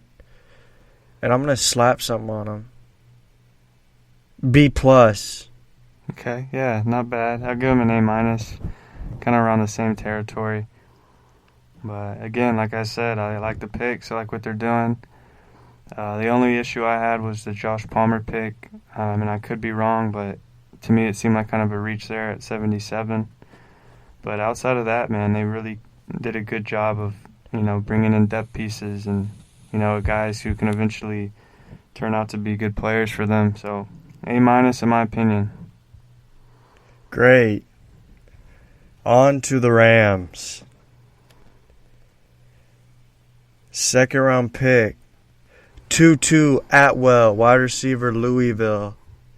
Third round pick, Ernest Jones, linebacker, South Carolina. Fourth round pick, hey there people, I'm Bobby Brown III, defensive tackle, Texas A&M. Fourth round pick, Robert Rochelle, cornerback, Central Arkansas. Fourth round pick, Jacob Harris, wide receiver, Central Florida. Fifth round pick, Ernest Brown. The fifth. Yeah, I said the fifth. DN, Northwestern. Seventh round pick, Jake, we want the funk. Running back, Maryland. Another seventh round pick, Ben Skowronek. Wide receiver, Notre Dame. Another seventh round pick, Chris Garrett, edge, Concordia St. Paul. Yeah, interesting draft. You have Jalen Ramsey. The reason why you don't have any first-round picks here, they ended up taking Tutu Atwell with their first pick at pick 57.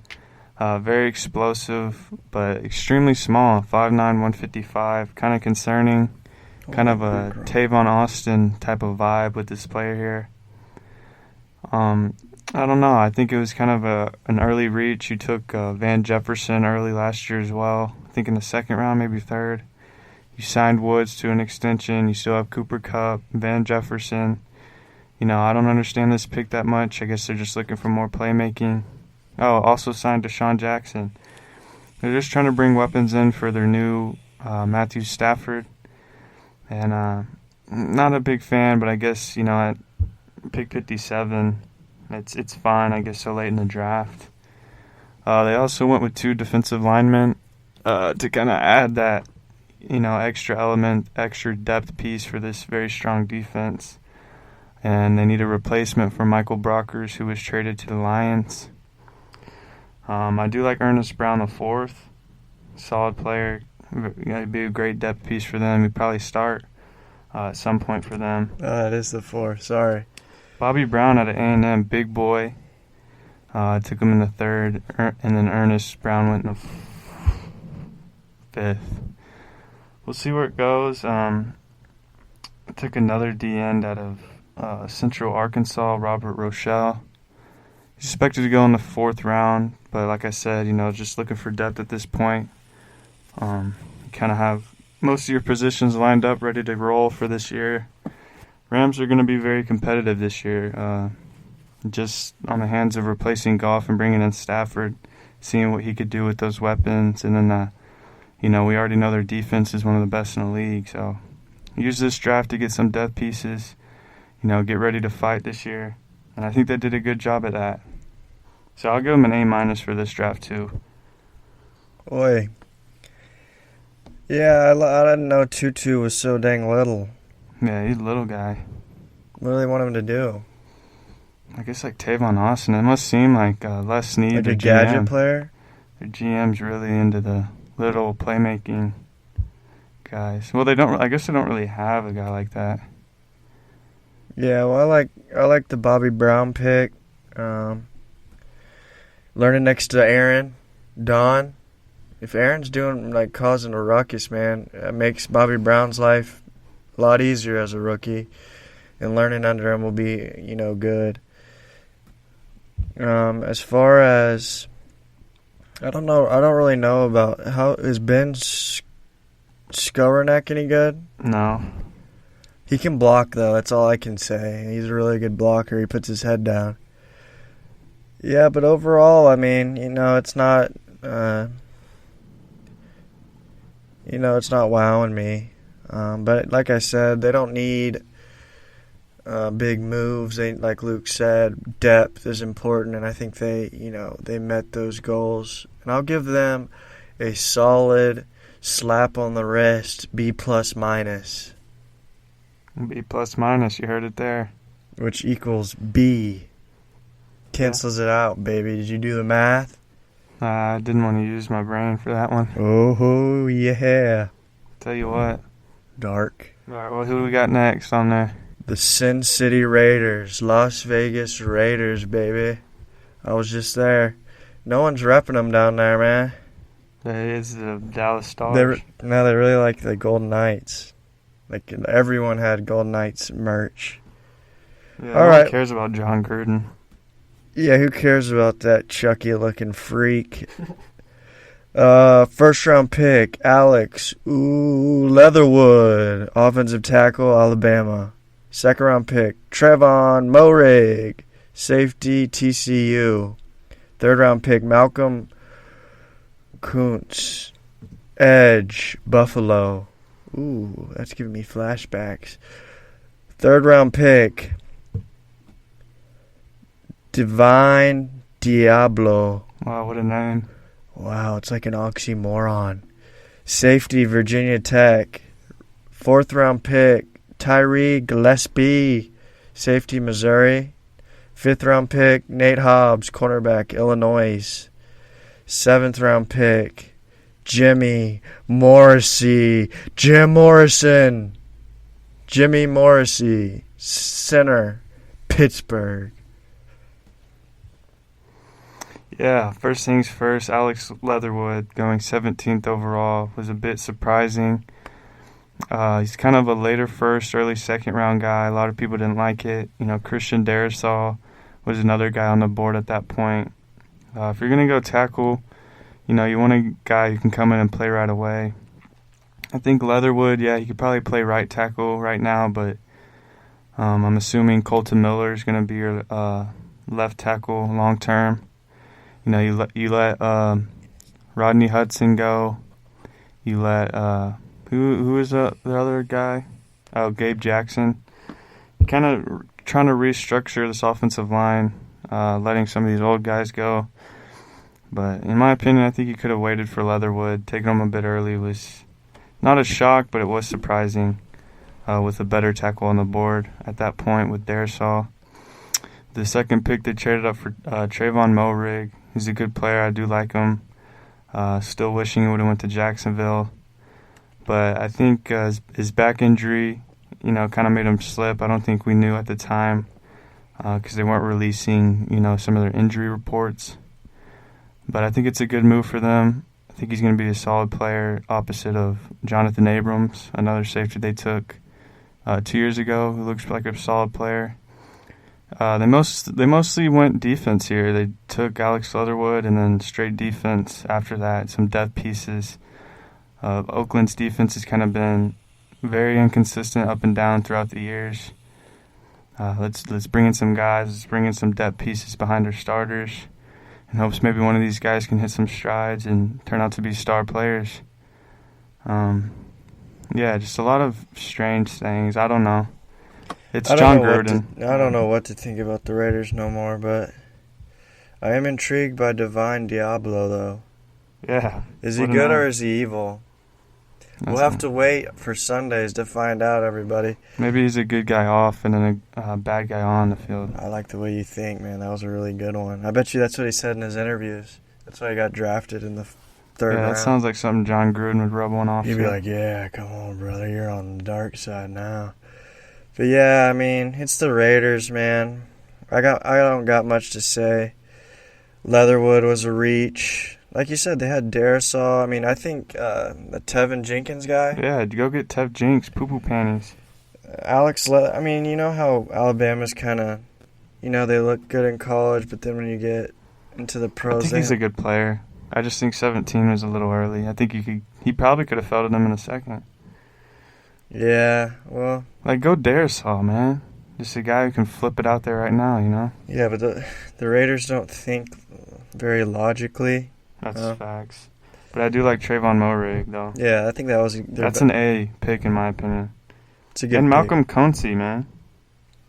Is that Buffalo? Is that flashes of? Yeah, he's a big dude. Khalil Mack. Yeah, he could be second coming. Now, Khalil Mack was like the fourth pick in a draft, but maybe he could.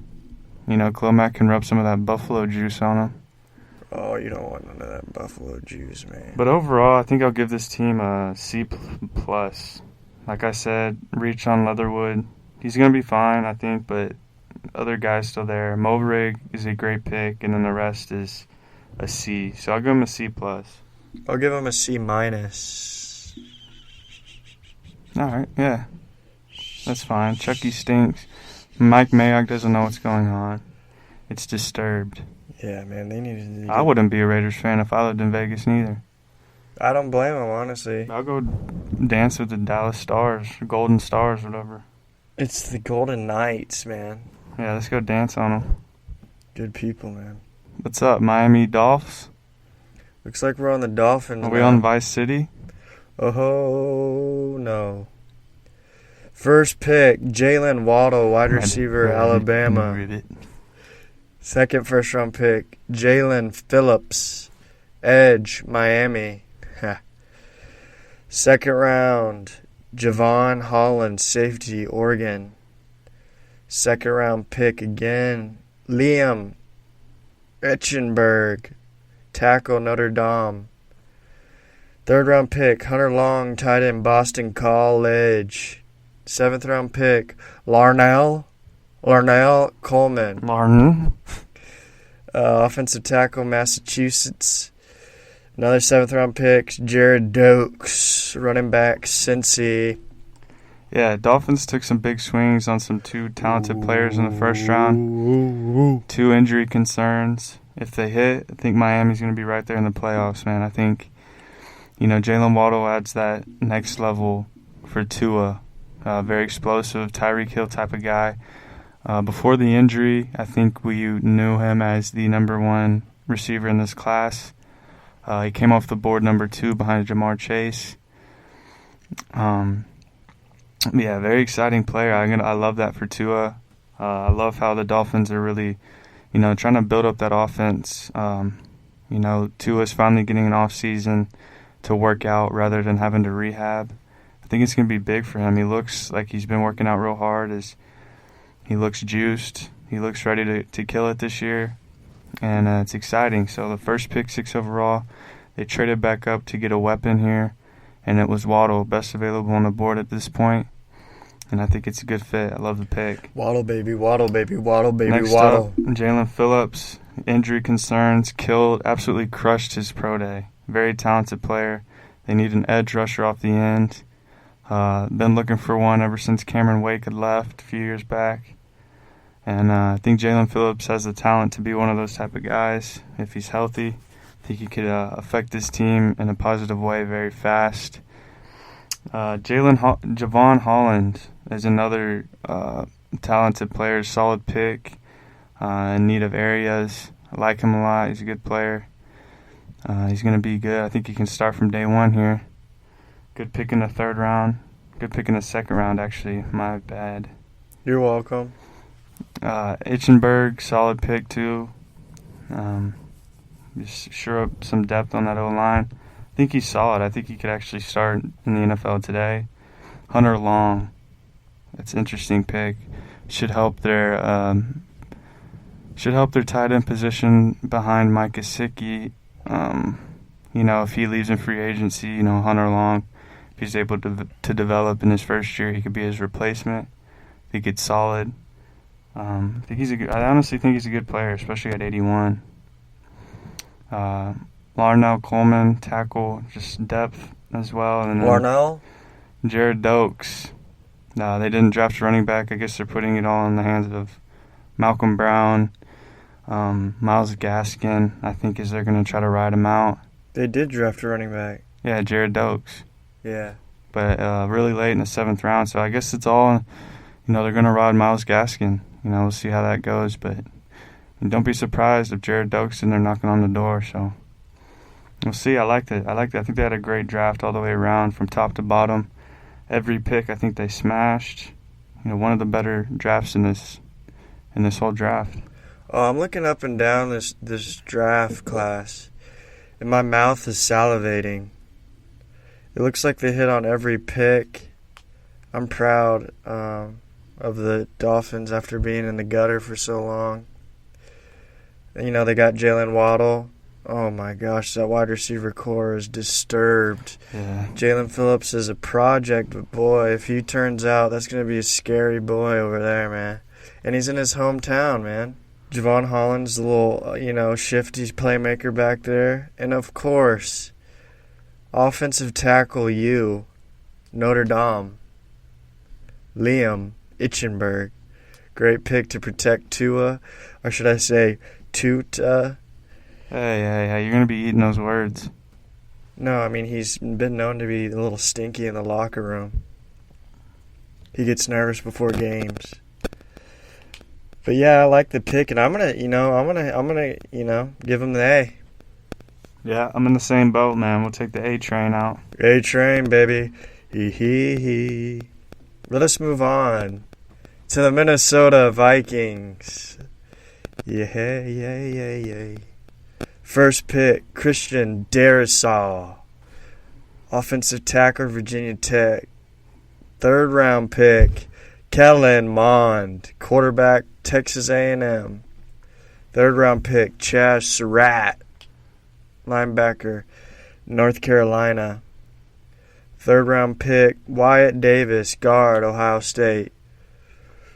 Another third round pick, Patrick Jones, the second, edge, Pittsburgh. Excuse me. Oh, Bartle came up. Fourth round pick, Kene Nwangwu, running back, Iowa State. Another fourth round pick, Cameron Bynum, cornerback, California. Another fourth round pick, Janarius Robinson, edge, Florida State. Fifth round pick, Emir Smith Marsetti, wide receiver, Iowa. Marset, maybe. Another fifth round pick, Zach Davidson, tight end, Central Missouri. Sixth round pick, Jalen Twyman, defensive tackle, Pittsburgh. Yeah, man, they addressed their left tackle and Christian Darrisaw. Great pick, fell to him at 23. I don't think, most guys didn't expect that. We had him going to the Chargers and the Raiders.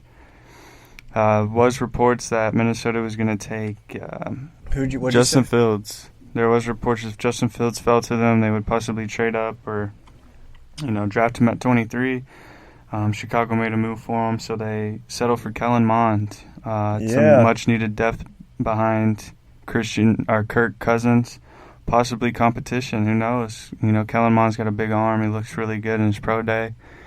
I think he's solid. Not an A&M fan, but we'll see. Gig 'em. Yeah. Chaz Surratt was once a quarterback at North Carolina. I think he was recruited as one. He then transitioned to linebacker, and I think he's a good replacement for Eric Wilson, who left in free agency. I think he'll probably be getting a lot of playing time there. It's kind of a need for them. Solid. I think he's a good player. He looks very athletic. And Wyatt Davis was great value at pick 86. Sturdy up the guard position, steady the O-line. Dare Shaw and Wyatt Davis were great picks. I think those are outstanding. And then Janarius Robinson, Florida State DN, I think he's a freak. I think he got a really good value at 134. His length and quickness gives him a shot to be something special. I think he was the second best pick outside of Dare Shaw for this team, and I love it. They kind of killed this draft low key. Yeah, key low. Or high key, whatever, I don't care. Yeah, the most interesting pick is Kellen Mond. And I think that will I think they're looking around at the NFL and they're saying, look at these guys that could run and also throw the ball and have arm talent and don't just fall down whenever the pocket collapses and make plays. Like a Jalen Hurts or like a Lamar. And they're like, we're stuck with this guy that just falls down every time that he feels a little bit of pressure. I mean, he's got good arm and everything talking about Cousins, but they're just I think they see what's going on in the NFL, and I like the pick a lot. Very, very, very good pick. Didn't know they had that in their back pocket. I also like Kene Nwangwu. You ever see him play back in the day? I think I have, yeah. From Frisco, Texas, baby. 6'1", 210. They used a fourth-round pick. We all know they have Dalvin Cook, but keep your eyes peeled for Nwangwu. I also like Amir Smith-Marset, the receiver. You got Thielen, you have Justin Jefferson. Outside of that, it's kind of a mystery. But Marsette's a bigger guy kind of on the outside. They don't really have that big guy on the outside, but I like him. I think he's talented. And pick 157 is pretty solid. He ain't that big. How big is he? 6'1". That's big for 181. That's fine, yeah. Yeah, I like the draft for the most part. I'll give him a B. I'll give him an A-. B-. Yeah, I'll give him an A-. I think they did well. A lot of good values. With Dare Shaw at 23, Wyatt Davis at 86, Janarius Robinson at 134. Yeah, I think they did great on this. I think they had a good draft here. Ooh. Let us move on to the beloved New England Patriots. First round pick. Oh, Mac is back. Jones, baby. Quarterback, Alabama. Second round pick, Christian Barmore. Defensive tackle, Alabama. Third round pick, Ronnie Perkins, edge, Oklahoma. Fourth round pick, Ramondre Stevenson, running back, Oklahoma. Interesting. Fifth round pick, Cameron McGrone, linebacker, Michigan.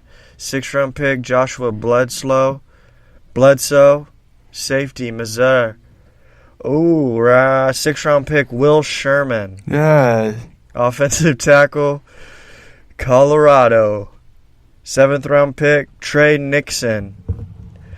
Oh, not Richard, but Trey, wide receiver, Central Florida. Richard Nixon. For months, we thought Mac Jones would be a perfect fit in New England. Oh, barnacles. The 49ers passing on Jones at 3, it was inevitable. He was going to slip down the board. Belichick, was waiting for... Belichick, baby. Belichick was rubbing his hands. He's rubbing his feet together. knowing that Mac Jones is going to slide to him. He doesn't need the most talented, the most athletic player. He just needs an accurate passer that can run his offense. And I think Mac Jones is a good fit for him. I don't think he'll be the day one guy with Cam Newton still here, but surely in 2022 he'll be starting, if not halfway through. If Cam still struggles, he's not 100% healthy, I don't think Belichick will hesitate to go to the first-round pick in Mac Jones. I like it. I like the pick at 15. It's a big need for them. Next up, Christian Barmore, the best defensive tackle in the draft. He can really get after the quarterback. Just seems like a Belichick guy. A lot of potential. They traded up for him, 2 fourth-round picks to move up 8 spots. They need the defensive end. They need a defensive tackle, and he's easily the best in his draft, and he was available for them at 38. And then Ronnie Perkins, being able to get him in the 4th round, arguably a top 50 talent in the whole draft, but getting him at 96 seems like a great pick, a great spot for him, being on that defense. And then Ramondre Stevenson, big guy, LeGarrette Blount type of vibes for New England. Compliments, Sony Michel's style. Damian Harris and James White all kind of do their own things, all kind of, special in their own departments. But Belichick's always looking for that bruiser, LeGarrette Blount style guy, A.J. Dillon, Benjarvis Green-Ellis, Lawrence Maroney. And I think this is a guy that he's looking for in this draft, the big bruiser, able to pick him up in the 4th round. Yeah, solid draft. I think they did a really good job here, filling holes, filling needs, and just getting value all the way across the board. That is kind of what they're best at. That's kind of what they're known for. So, yeah, I noticed a pattern. 2 Bamas, 2 OUs. I think Belichick really likes red and white teams. And then I noticed that he has Missouri, Colorado, and UCF. Those are all black and gold. I don't think he's picking in terms of talent. I think he's picking in colors. And that's what people don't understand. Belichick doesn't think like the rest of us. And yet, when he looks up after the draft and sees who he drafted, it's a great draft. Props to you, Bill. Sorry I outed your secret. I thought Bill was colorblind. No, he's definitely not, because there's definitely a pattern here. But, yeah, I like, Mac Jones is like, a dad bod, but has great arm talent. I think he's smart. He can read defenses. Macaroni Joni. Oh, yeah. Christian Barmore is a big boy that's like a hefty boy, and he likes to hefty offensive linemen off their feet and throw them. And I really like Ramondre because he's the opposite of on the offensive side. He's like Christian Barmore. He throws defensive players the other way, so that should be interesting. But overall, yeah, solid draft. Bill did it again. It's going to be really interesting to see the Patriots next year and how it all unfolds and how all these new pieces work together. We got an interesting fact.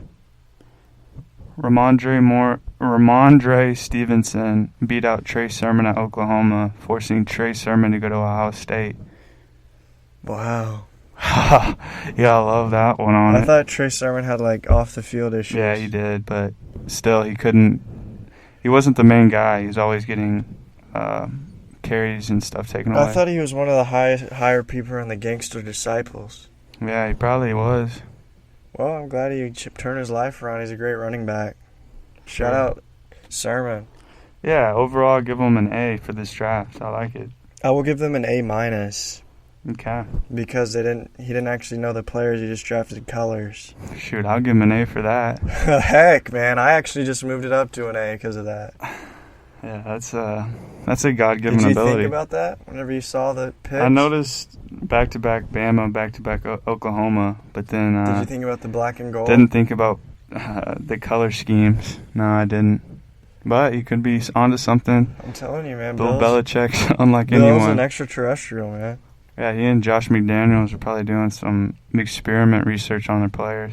Yeah, they're probably doing lobotomies. Yeah, Tom Brady was born in a lab created by Bill Belichick. He's actually a plant. Yeah, he's not a real As human. long as that's why I went to Tampa, because there's more sun, so you can do more photosynthesis. Yeah, he and Bruce Arians are Aryan Brotherhood. Oh, yeah. All right, let's move on, shall we? Shall we? Shall we? We shall. New Orleans Saints. Oh, You don't like them? no, sorry, I didn't mean it. First round pick, Peyton Turner. Peyton. D-end, Houston. Second round pick, Pete Werner. Peyton. Linebacker, Ohio State. Third round pick, Paulson. Paulton. Adibo. Fourth round pick, Ian Book, quarterback, Notre Dame. Sixth round pick, Landon Young, offensive tackle, Kentucky. Seventh round pick, Kwan Baker, wide receiver, South Alabama. I think you got to keep an eye on that kid, man. Yeah, he looks solid. First things first, Peyton Turner, pick 28. We saw reports right before the draft that Peyton Turner looked like he was climbing up some boards. Other reports that the Saints were looking to move up to take cornerback some point in this draft. None of those things worked out, but they settled with Peyton Turner here at 28, defensive end. Trey Hendrickson left to Cincinnati in the offseason. I need a guy opposite of Cam Jordan and Marcus Davenport. Peyton Turner, I don't know, man. 28 seems kind of high, but he's climbing up them boards. I don't know. I'm not sure. And then grabbing two solid defenders in Warner and Paulson Adibo. Overall, solid picks. I think Adibo should have gone higher in this draft. He just sat out 2020. I think he was the best option for them at this point. Looking for a corner, obviously, at some point in this draft. Another need was linebacker, Pete Werner. Great tackler. I think he's a good fit here in New Orleans. Looking for a guy with next to Demario Davis, and yeah, a good pick. Ian Book is an interesting pick, a quarterback. Books. He's kind of an undersized quarterback, but he did improve in his decision making during his career at Notre Dame. He's tough, he's competitive, and I think he has some makings to be a solid backup for the Saints. Behind Taysom Hill. And then offensive tackle, day 3 pick, Landon Young out of Kentucky, SEC. I think he's a solid player. He can play left or right tackle. Solid. And then Kwan Baker, as you mentioned, the receiver out of South Alabama. Extremely athletic, kind of a slot. He's a slot receiver. I think he needs to work on consistency, but, he has the makeup to be something solid, kind of a need for this team. I like him. He's just Baker's very athletic. Good draft. I was just kind of confused about the Ian Book pick. Do they not have Taysom Hill? Yeah, they do. Jameis? Mm-hmm. But Jameis is on a 1-year deal? Yeah, I think he's going to back up. Okay, that makes more sense. But Ian Book, I always thought he was very overrated. Not very impressed. Yeah, Notre Dame. I didn't think he'd be a 4th round normally pick. Fall out, but we'll see. A 4th round pick? Can you name a good Notre Dame quarterback? Yeah, Brady Quinn. Jimmy Clausen? Yeah, those are some guys. I don't know, man. Still Kaiser? He got better as it went on, but we'll see. Kaiser? Yeah, he's another one. Yeah, I don't know. But, they did what they could with the draft picks they had. They had corner, which was solid. I guess Peyton Turner. Peyton. Yeah, they need help on the D line. That's nice. So, solid draft, boys. Keep celebrating Mardi Gras and making the Cafe Du Monde, make them, what are those things called? King cakes. No, like what they make at Cafe Du Monde. Oh, beignets. Oh, bagnon. Oh yeah, I like to put bread pudding. I like to put honey in them. Rum cake? Come on, man. No, beignets. No, I'm naming the other thing. One time I went to Bourbon Street and I woke up and I had all that powdered sugar all over my body. Yeah, I once woke up in the street tied to a pole, still looking for my next meal. We'll have to get into that one day, man. That sounds tragic. Yeah, overall, I think I'll give this team a C grade. I think they did a great job day 2 with Pete Werner and Adibo. Other than that, stink, C grade. Yeah, I'll give him a C minus. All right, yeah. I'm really curious about that story now. Yeah, we'll get into it another day. You were strapped up and you were looking for your next meal. Yeah, I was hungry. Oh, that's Hadn't sad. eaten in a few. Yeah, that's sad, but I'm glad you're here. Yeah, who knows? Whatever happens in New Orleans stays in New Orleans. All right, let's keep rolling it up, dude. Yeah, let's roll it out real quick. I got the New York Giants for your head. Oh, yeah, baby. First round pick, Kadarius Toney, Yes. wide receiver, Florida. Woo! Second round pick, Azeez Ojulari, Yes. Woo, woo, woo. Edge, Georgia. Third round pick, Aaron Robinson, cornerback, UCF. Solid. Fourth round pick, Ellerson G. Smith, Edge, Northern Iowa. Sixth round pick, Gary Brightwell, running back, Arizona. Another sixth round pick, Rodarius Williams, center quarterback, Oklahoma State. Yeah, man, the Giants added another excellent receiver to their receiving corps. I didn't know you were a Tony fan. Drafted Kadarius Toney 20th overall after trading down 9 spots from the Chicago Bears. But here's the deal. Kadarius Toney, I think, is a reach at pick 20. I think he's a better real-life player than he will be for fantasy football. They need that playmaker, especially, in between the hashes. Slayton and Galladay and Shepard are kind of outside guys. Evan Ingram really hasn't. Why? Evan Ingram really hasn't stepped up and played to his abilities. So you still need that underneath guy. You still need that playmaker that you're lacking. So Kadarius Toney makes sense. It makes sense as a fit. I do think it was a bit early for him, but I understand it. I won't, harp at him yet for that. Who knows? Toney could be a stud. Dave Gettleman, the GM, was taking a lot of risk. Ojulari's medical issues were not overshadowed, but his talent as a rusher and a run defender is very solid. Azeez Ojulari did not get a lot of snaps at Georgia, but he was primarily used on third downs to rush the passer, and get some pressure. My favorite pick of the draft, though, is Aaron Robinson, a corner out of UCF. He should have been off the board earlier than 71. I think he should have been an early second. I think he's a really good, corner. I think he's a great fit here in New York. I was kind of hoping he'd go to the Eagles. It's fine. And then Gary Brightwell, very underrated running back who slipped to the 6th round at 196.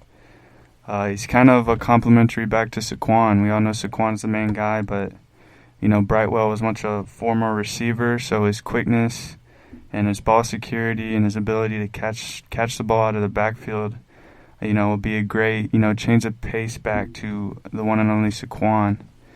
My least favorite pick is their last and final pick, 7th round pick, so it's not that big of a deal. Greedy Williams' brother, Rodarius Williams, not an elite athlete. He is aggressive. He's very feisty, perimeter defender.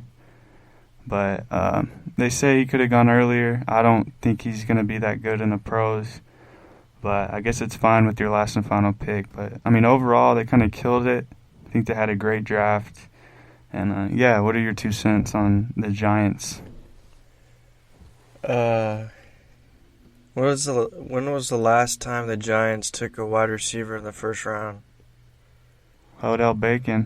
Oh, and they're very similar players in terms of stature, speed. I don't think Kadarius has very good hands.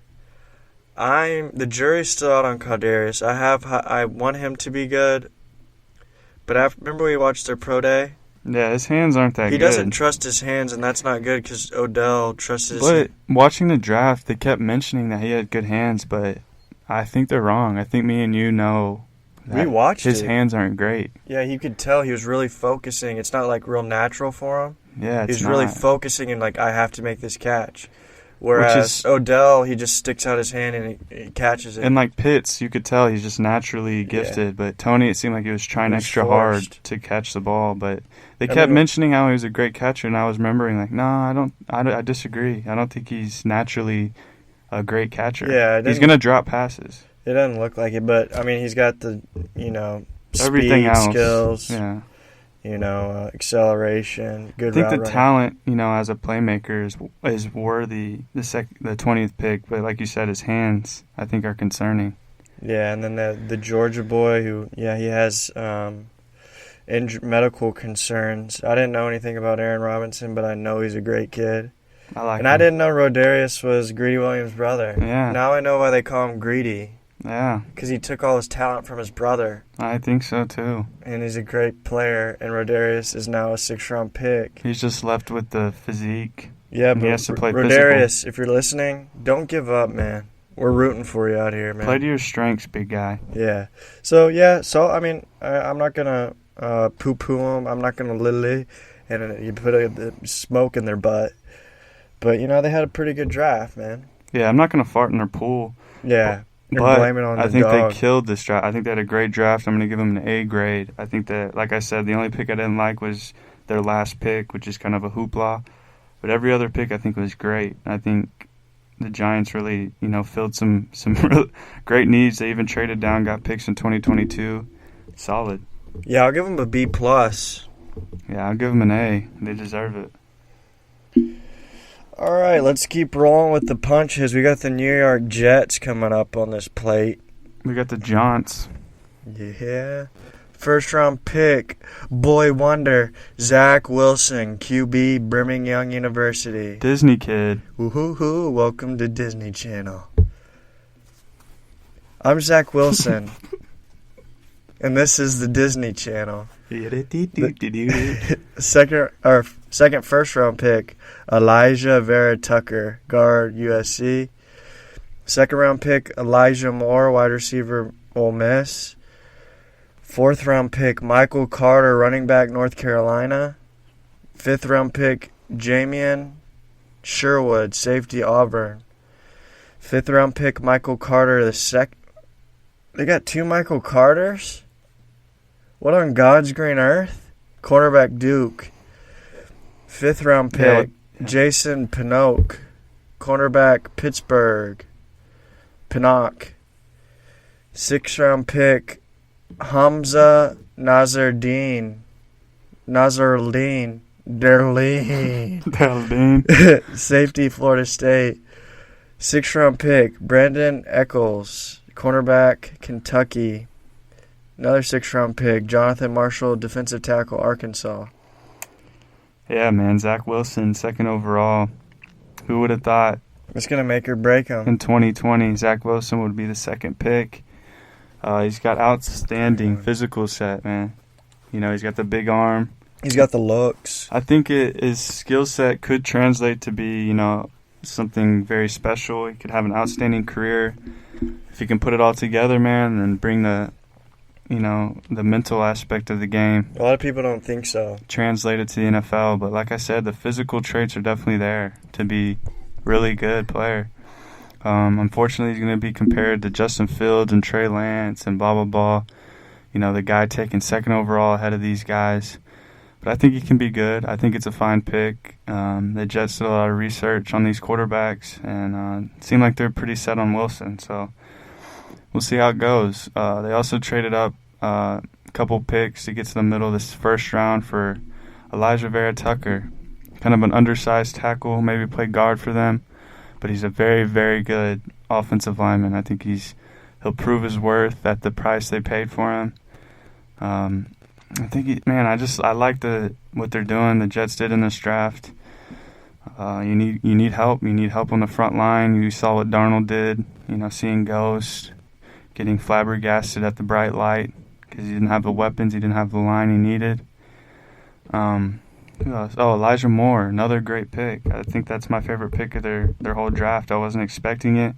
As soon as I got the notification, Elijah Moore to the Jets, I was shocked, but I liked it. Man, he needs weapons. He got the offensive tackle.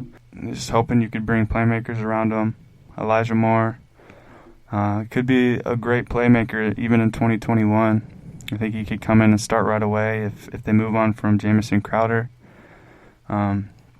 I think Javonte Williams, the running back out of North Carolina, would have been an excellent pick for them at 34. But they decided to take Elijah Moore, and I think that'll work out for them. They did snag Javonte Williams, former teammate at UNC, with Michael Carter, running back. Solid value here in the third round, or is this a fourth round? I think it's solid early third round. Fourth round, they got Michael Carter. I think it's solid value. Another need, they have Tevin Coleman, kind of an older, injury-prone guy. Michael P. Ryan's there, another guy I do like. But Michael Carter is a receiving back, kind of a smaller guy. I think he's just another weapon for Zach Wilson out of the backfield, kind of his check down. I think he's going to be a good player for them. And, they have a lot of picks. Sherwood, Jamian Sherwood, Auburn safety, tough-minded. He'll hit ball carriers, he'll hit receivers, hit tight ends. Very physical, very hard-hitting. He's not extremely athletic, but he makes up for it with his, knack for just smashing some people. And then you got to like that. And then they made cornerback a priority on day 3, picking up another Michael Carter from Duke. Jason Pinnock out of Pitt. Out of Penn. You need corners. They lost some guys in free agency. You still have Brian Poole. But, you need to get young. You need to get depth. And then they went safety out of Florida State, Hamza Nasruddin. And, he's had medical issues with his knee. He kind of dropped his stock a bit. But I think overall he's a good player. Kind of another need for them. I think they just really drafted for needs all the way around. I think they had some good value all the way through the draft. And I like how they approach offense with their first 4 pick. I think it's their biggest needs. You got to build up. You got to score points. And I like all 4 of their first picks. So they had a solid draft first and second day, but day 3, a lot of unknowns, a lot of question marks. So that'll hamper their overall draft grade, in my opinion. I like their draft up and down. Zach Wilson's a mystery. Who knows, man, if he can handle those bright lights. Elijah Vera Tucker's beautiful. Elijah Moore, I really liked him. Michael Carter. Both Michael Carter's really great picks. Just weird that they have the same name. The safety from Auburn, Jamian. I just like, they fill a lot of positions they need, and who knows, maybe these guys pan out, maybe they don't, but, the Jets are on to something, man, and I hope for the best and prepare for the worst. So I'm going to give them an A. Really? Yeah. I'm going to give them a B. What if they would have drafted Justin Fields? Probably a B, B+, the same. I think Zach Wilson can be fine. Like I said, his physical traits are there. Who knows about his mentality? We won't know until he gets out there and he plays. But, if he can bring the BYU juice and play like that, he's going to be a stud. Yeah, but I saw his record against 10-win teams. I think he was like 0-7. Yeah, but it's BYU. I'm just saying, man. Well, is his stats bad? What, did he play bad? Yeah, they weren't very good at all. Really? Yeah. I'm sure they took that into account. Yeah, I don't know, man. It's going to be We'll interesting. see. Who knows, yeah. You can't poop around a bullberry bush. No, you can only fart around a hibiscus. Dang, man. You're quick on your toes. Oh. Philadelphia Seagulls. Oh, the Seagulls. Here we go again. Fly, Seagulls, fly, dog. Seagulls. Killed it. Their first pick was Devontae Smith, wide receiver, Alabama. Yeah. Second round pick was Landon Dickerson, center, Alabama. Yes. Third round pick, Milton Williams, defensive tackle, Louisiana Tech. Fourth round pick, Zach McPherson, cornerback, Texas Tech. Fifth round pick, Kenneth Gainwell, running back, Memphis. Whoa. Sixth round pick, That's a mouthful. Marlon Tuipulotu, defensive tackle, USC. Sixth round pick, Taron Jackson, Coastal Carolina, D end. Sixth round pick, Jacoby Stevens, safety, LSU. Seventh round pick, Patrick Johnson, Tulane. Yes. The Eagles became the first team in 16 years to use back-to-back first-round picks on receivers. Traded up 2 spots to pick Devontae Smith. They selected Jalen Reagor 21st overall last April. Devontae Smith, Heisman Trophy winner at pick 10. He's an outstanding talent. I think he's very well worth sending the Cowboys a third rounder for swapping 2 spots. I think he's going to add a different element to this offense. It secures Jalen Hurts, number 1 receiver. You know, you lost Jeffrey, you lost Deshaun Jackson. Reagor was a great complimentary. I don't know if he can hold up as a number 1. Devontae Smith comes in and automatically is the number 1 weapon for Hurts. They already have that connection, and it's a great pick. I think that pick alone is an A+. Their biggest need was receiver or linebacker, but with Devontae Smith still on the board, it's no-brainer. In my opinion, I think he's the number 1 receiver in the whole draft. Over Chase, over Waddle. I mean, we saw him play all year. Think about what we saw all year at Alabama. You liked every game we saw 200 yards. You liked Waddle before the draft more than Devontae Smith. No, it's on record. But what I'm saying is, you know, with this injury, with the injuries and all that, I'm just saying, just coming in here, he's an absolute monster. He plays a lot bigger than his size. That's literally the only thing they can say. Oh, he's 165 pounds, blah, blah, blah. This isn't bodybuilding, it's football. He plays like he's 200 pounds. He's not scared of anyone. He high points the ball. I don't think he plays like he's 200 pounds. He's just good at football. Yeah, he's good at the game. He's not physical. No, but he plays a lot bigger than 160, you know? Not really. Yeah, he does. When does he get physical? What 160-pound guy really goes up and high points a ball? No one, ever. Think about it. Joe Horn? I've seen it many times. Even Joe Horn wasn't. I mean, I think he's that level. He could be something very special. Randy Moss was skinny. Yeah, but he's not really. He wasn't 160. He was probably like a 175 when he came in. He was like 6'4", like 180, 185, if I had to guess. I don't know. He's 165, that's all I know, and in my opinion, he plays a lot bigger than that. I don't know what that means. I need to explain it to you. Why not? He's finesse, Landon dog. Dickerson was another steal at 37. Injury concerns. He's battled injuries his whole Alabama career, which was very concerning. But I think he's going to replace Jason Kelce in a year or two. I think he's kind of a risky pick, but, you know, being an Alabama offensive lineman can't go wrong, especially in the second round. I like it.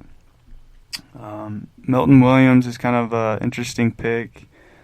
I think he'll, add some depth to this defensive tackle.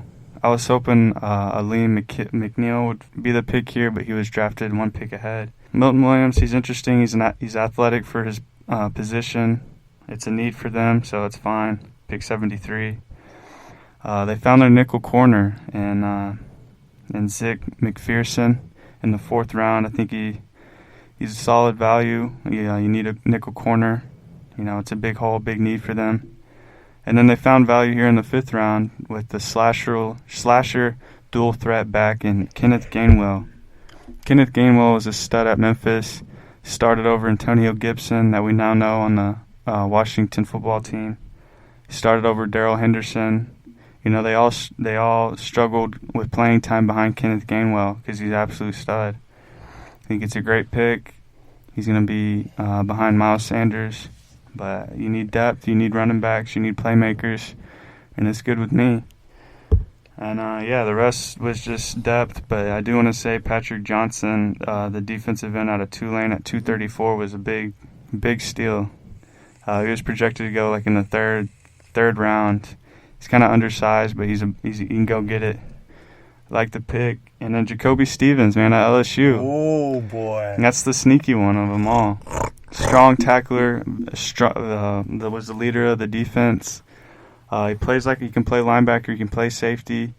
Great. He was recruited as a wide receiver. Yeah, that's just shows you how athletic he is. But being able to be, play linebacker or safety at the NFL level is, something that holds a lot of value. So I think they had a great draft. I'm going to give them an A for this draft all the way around. I think they really hit it on the head for sure. Sounds like every pick they got was a steal. No, I said Milton Williams wasn't.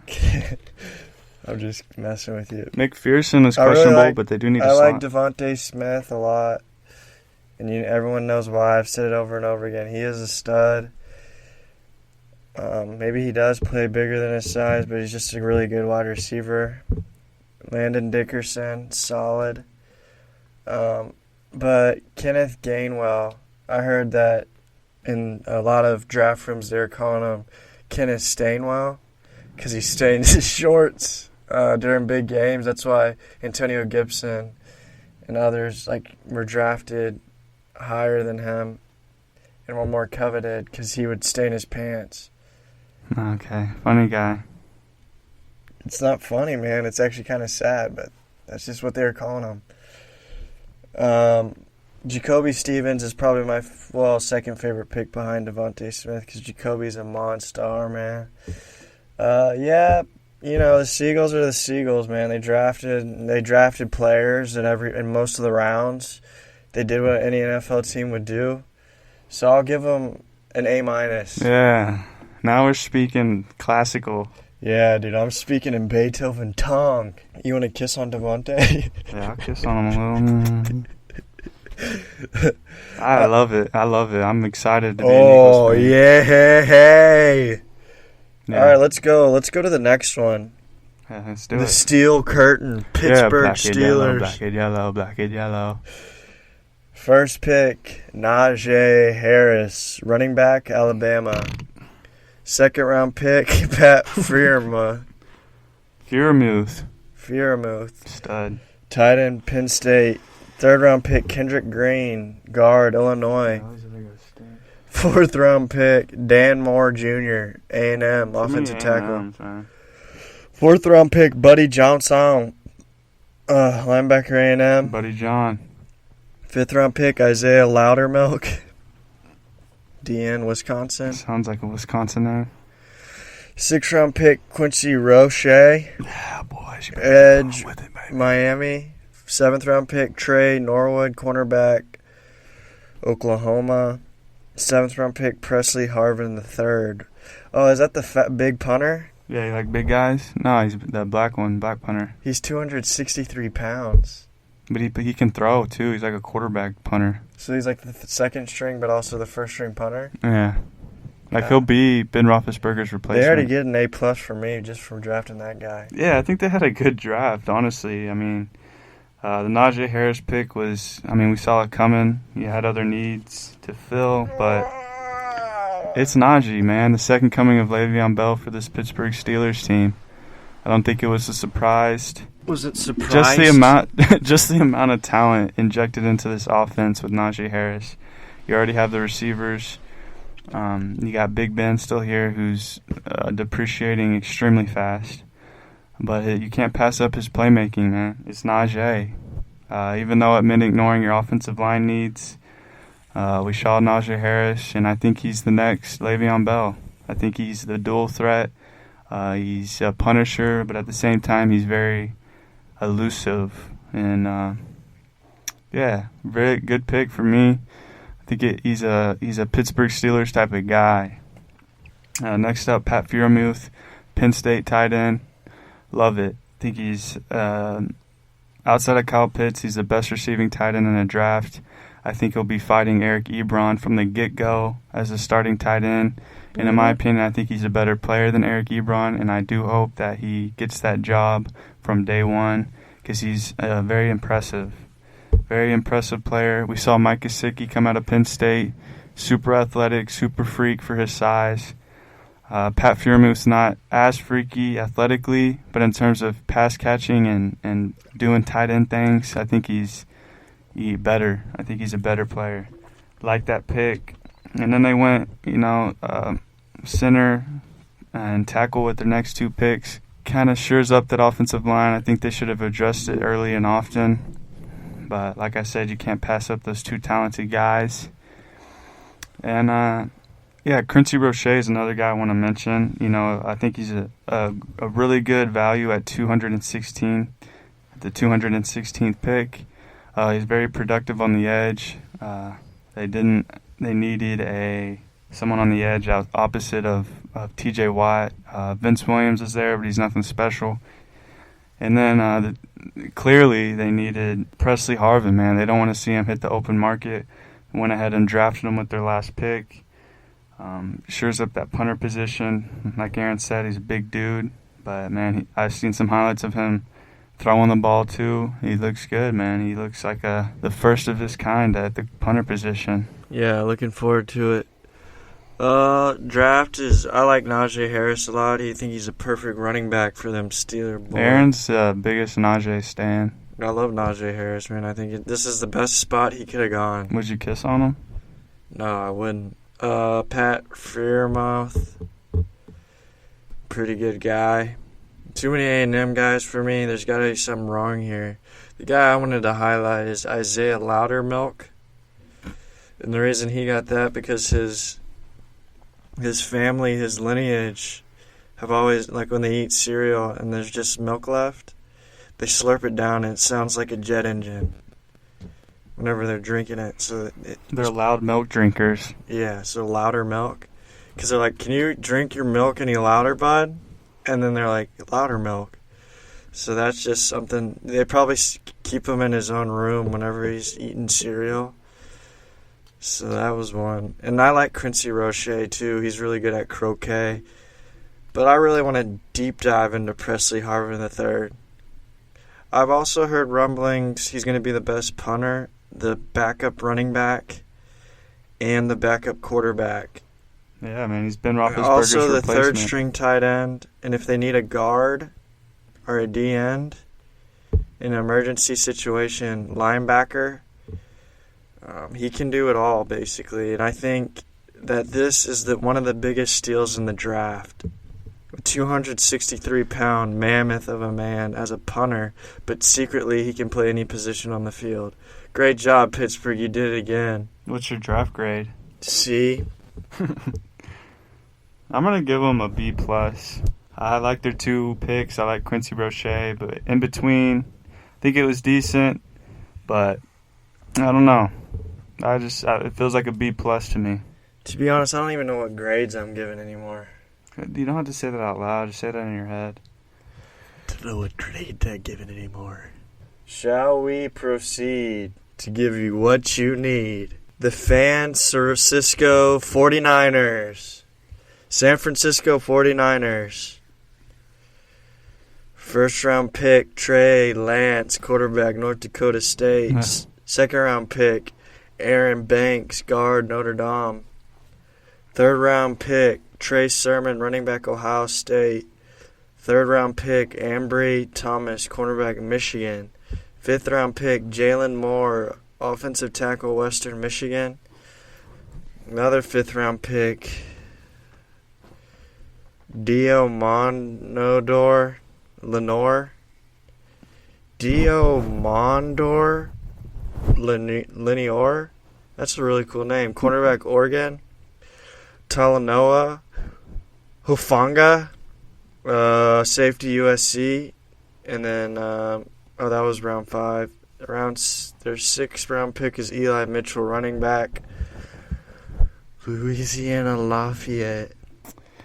Yeah, man. Trey Lance, 3 overall. I'm glad that's the route they went instead of Mac Jones. I can't wait to see how good he can become. Outstanding talent. Very limited resume, but, his film speaks for itself. Solid player. I think he's going to be special. He reminds me of Colin Kaepernick, and it fits well being on San Francisco. Oh, come on. And, we're no longer interested in Jimmy Garoppolo. We want to see Trey Lance play. I like the fit, and then shoring up that offensive line with the next pick with Aaron Banks, offensive guard out of Notre Dame. You need a wall up front to protect Trey Lance. Good pick. Trey Sermon up next. They're interesting pick. I don't think we expected it, but he's a great pick for the long run with Mostert and who's their other guy? Jeff Wilson being free agents next year. Sermon's their guy in the long run. I think it's good value in the third round. Who else? Ambry Thomas, cornerback, Michigan. Has potential to stick in the secondary. They kind of need another corner for depth, bring back the old San Francisco defense from 2019. You kind of led them a long way. A scary defense. I think they could have been picked earlier, so their value was really good. And, just some other depth pieces. Demondor Lenore out of Oregon had a good year. I think he'll compete for playing time in year one. And I liked it, man. Good draft all the way around. I think they filled some good needs here. I think they buckled down and made some good picks here, buddy. Yeah, me too. Trey Lance, just for future. I wouldn't go to say he's like Colin Kaepernick. That's Kellen Mond. Anyway, that's for a different discussion. Offensive line, Notre Dame, Aaron Banks. Oh, Trey Sermon. That guy was, a sight to behold. And they have Mozart. His time is over now. It's time for, whatever his name is, Sermon. Other than that, man, I don't know any of these other freaks. I do like Dio Mordor, Lenore. I think he's got a bright future ahead of him. Yeah, I'll give the 49ers a B+ for this. I'll give him a flat liner. B. And as we continue, who do we have next? Seattle Seahawks. Supersonics. Hey, don't bring them up, boy. Soon. Ooh, we got a big list here. Second round pick, Dwayne Eskridge. Yeah, wide receiver, Western Michigan, baby. Wide receiver, you. Oh, that guy's 5'9". He's a baby. Trey Brown, cornerback, Oklahoma, in the fourth round pick. 6th round pick is Stone Forsyth, offensive tackle, Florida. Yeah, Seattle only had 3 picks in this draft. Jerry's still out, sending 2 first-round picks for Jamal Adams. We'll see if it was a wise move or not, but, only having 3 picks in your draft is not always a good thing, not always a bad thing. But Dwayne Eskridge, 56 overall pick, receiver, adds another explosive target for Russell. But the team's lack of investment on the offensive line, I think, will prove costly. I think Russell, was not kidding when he was asking to get out of town because of their lack of investment on the offensive line. They've never been known for building their offensive line. They only made that move one time for Dwayne Brown. Other than that, they did, I think, acquire Gabe Jackson. But, still, they're not looking to build up that front 5 for Russ. But instead, they'll bring in a weapon on the outside. I like Eskridge. I do. I think he's explosive. He adds a different element with Lockett and Metcalf there as it is. And then that's pretty much it. They only had 3 picks. Who else? Trey Brown out of Oklahoma. He's kind of a smaller guy, but he's not as scared to face the big guys. They lost Quentin Dunbar and Shaquill Griffin in free agency, so he's kind of a need that they needed to address. And then Stone Forsyth probably end up being the best pick of their draft. His potential to become a starter as a right or left tackle, will be big. It'll be a great investment, especially, like I said, their lack of investments on the offensive line. So I think for only having 3 picks, it wasn't a bad draft, but unfortunately, it's hard to give them a good grade when they only had so many picks. So I'm going to give them a B+. I don't have much to say about it, really. I agree with everything you said. It's unfortunate that they only had 3 picks, but you gotta risk it to get the biscuit. Jamal Adams, he was hurt a lot last year. He's still, in my eyes, a star. Yeah. So, it is what it is. Rusty's fine. Yeah, let's put the lemonade stand on the corner and make a couple nickels. I charge more than a nickel, buddy. I charge $1. Yeah, I'll give you 35 cents. I wear a Speedo on the side corners. That's probably why you're not getting $1. They put it in my trunks. Oh, gosh. People get the wrong idea, though. Yeah, maybe we should move on to a different type of work style. As we move on for a different type of work, let's move on to the next team. Good transition, Aaron. You're a good kid. Wow, you still smell like fart in the bologna sandwich. Oh, yeah, I've been sitting in this sauna for a couple hours. Let's get it then. All right, the next team is yours truly, the Tampa Bay Buccaneers.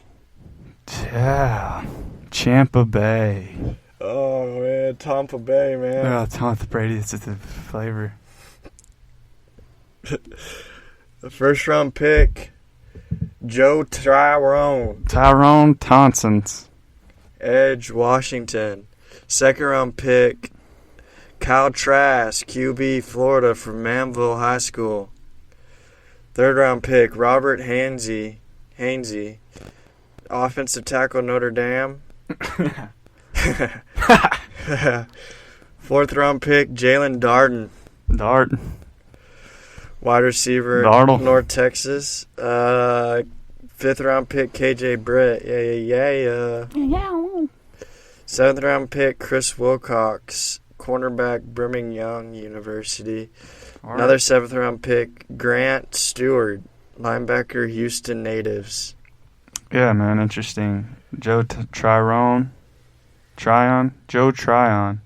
Not Tyrone, but Tryon. Yeah, Joe Tryon. Try on different shorts, dude. Those are too small. He's a versatile outside linebacker. I think he's going to end up being a stand-up, powerful rush linebacker. Team really needs to get younger there with Ndamukong Suh, William Golston, and Jason Pierre-Paul all potentially leaving next year in the offseason. And to be honest, Kyle Trask, man, he could be, a Nick Foles type of starter down the line. They need someone behind Tom Brady who can learn. I don't view him as a stud, as a star player, but like I said, Nick Foles type of guy who's potentially a solid backup and can come in and play, and maybe win you some games as a little game manager. I like the pick. I like it. It's a fine pick there. I do want to touch on James Darden, receiver out of North Texas. Teams were afraid of him because of his size. He kind of slipped to pick 129. He's a little guy, 5'8", 174. But, I like him. I like his talent. I like the way he looks. He's got juice. He's got toughness, especially after the catch, man. He is electric at North Texas. I think he's broken a lot of records. And he's good, man. He's got it. KJ Britt, another guy who kind of slipped at 176. He's a great leader. I think his football IQ is next level. He can kind of be that leader. I know they have Devin White and Levante David. But, man, if you can have KJ Britt backing up Devin White or maybe playing next to him, I think it's a great fit. I think he's a solid player. I think, James Light, the GM for the Bucs, really, killed it, especially, for adding depth pieces on an already contending Tampa Bay team, and they really did a really nice job, and I really like it. I'll probably give them a high grade. I think I'll give them an A-. Yeah, I like what they did here, man. I don't know about Tryon, but he's cool, man. I did like Jalen Darden, and I have a story about him. When he was younger, they used to call him Jalen Darden, stay out of the garden.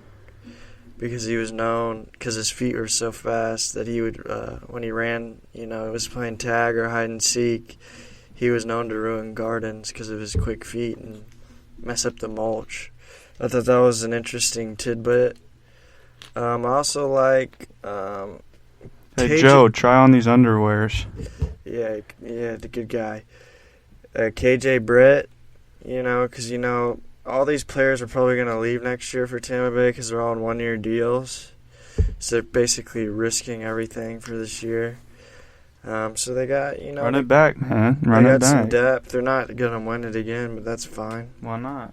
I don't know, man. I got a weird feeling about this in my stomach. Oh, wait. I'll give them a B. All right. Very good. Thank you. Thank you.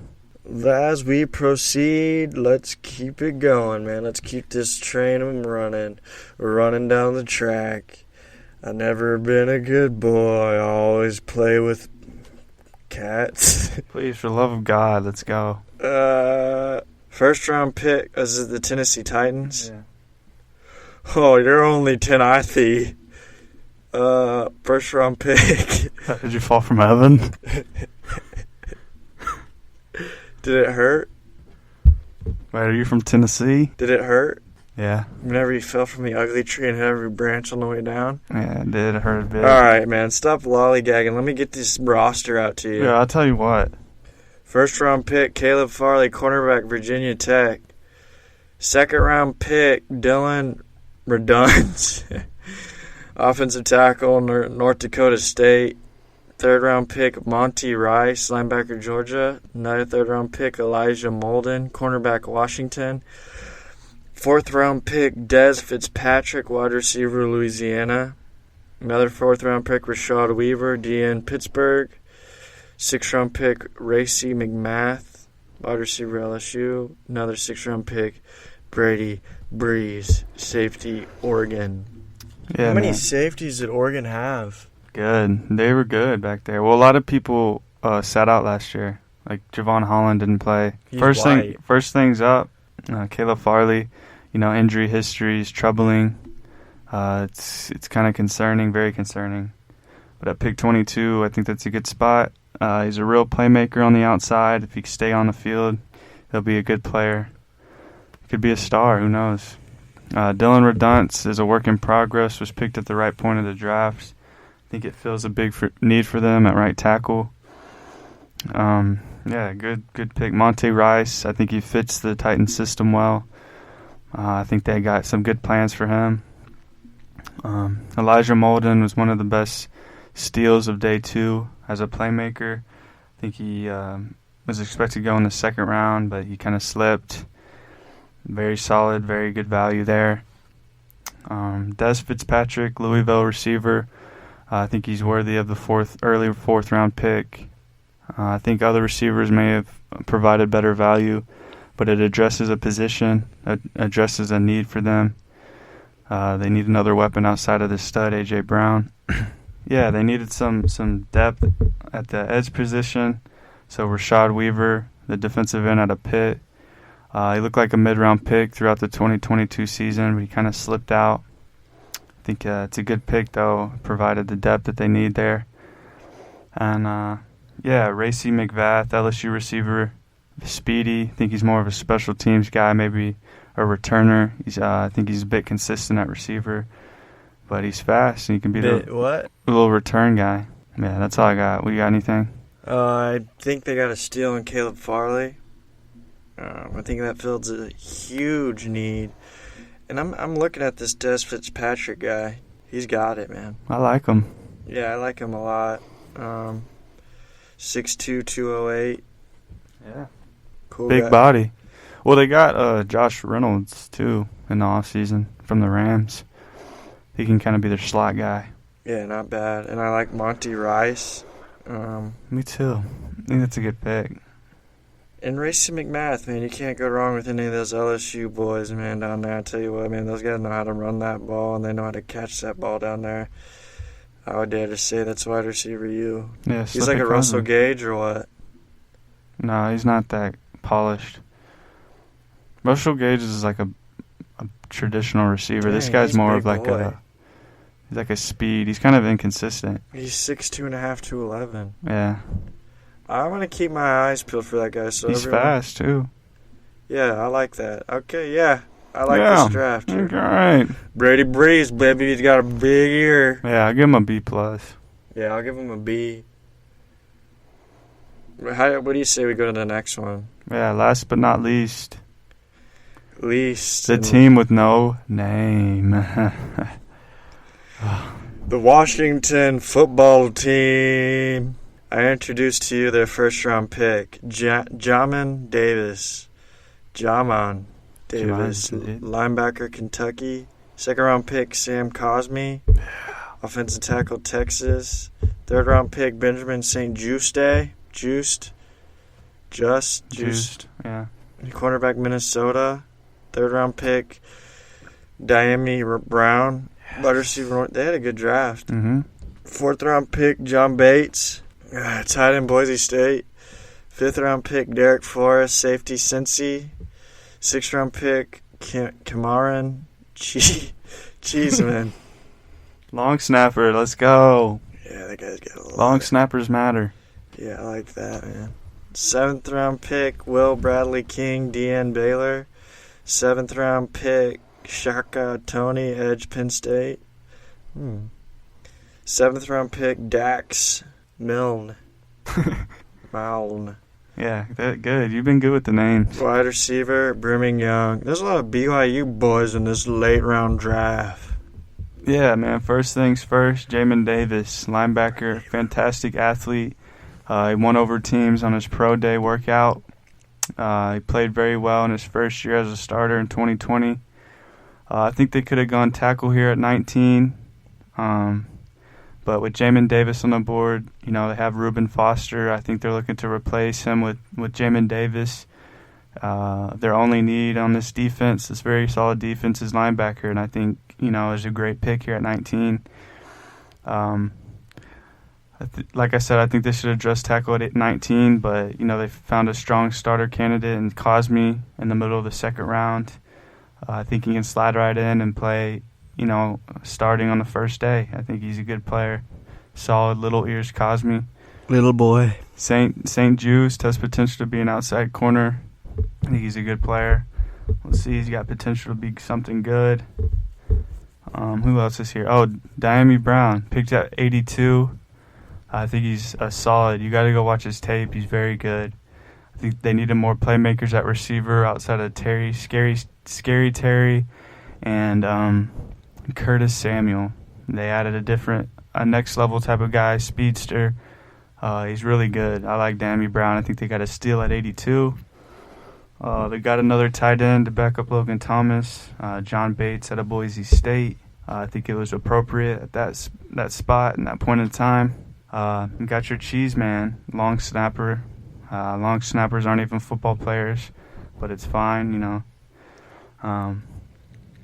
Yeah, pretty much good, man. Shaka Tony started for Penn State last year with some guys opting out, and he played really well. But, you have pass rushing specialists there already with Chase Young and Montez Sweat.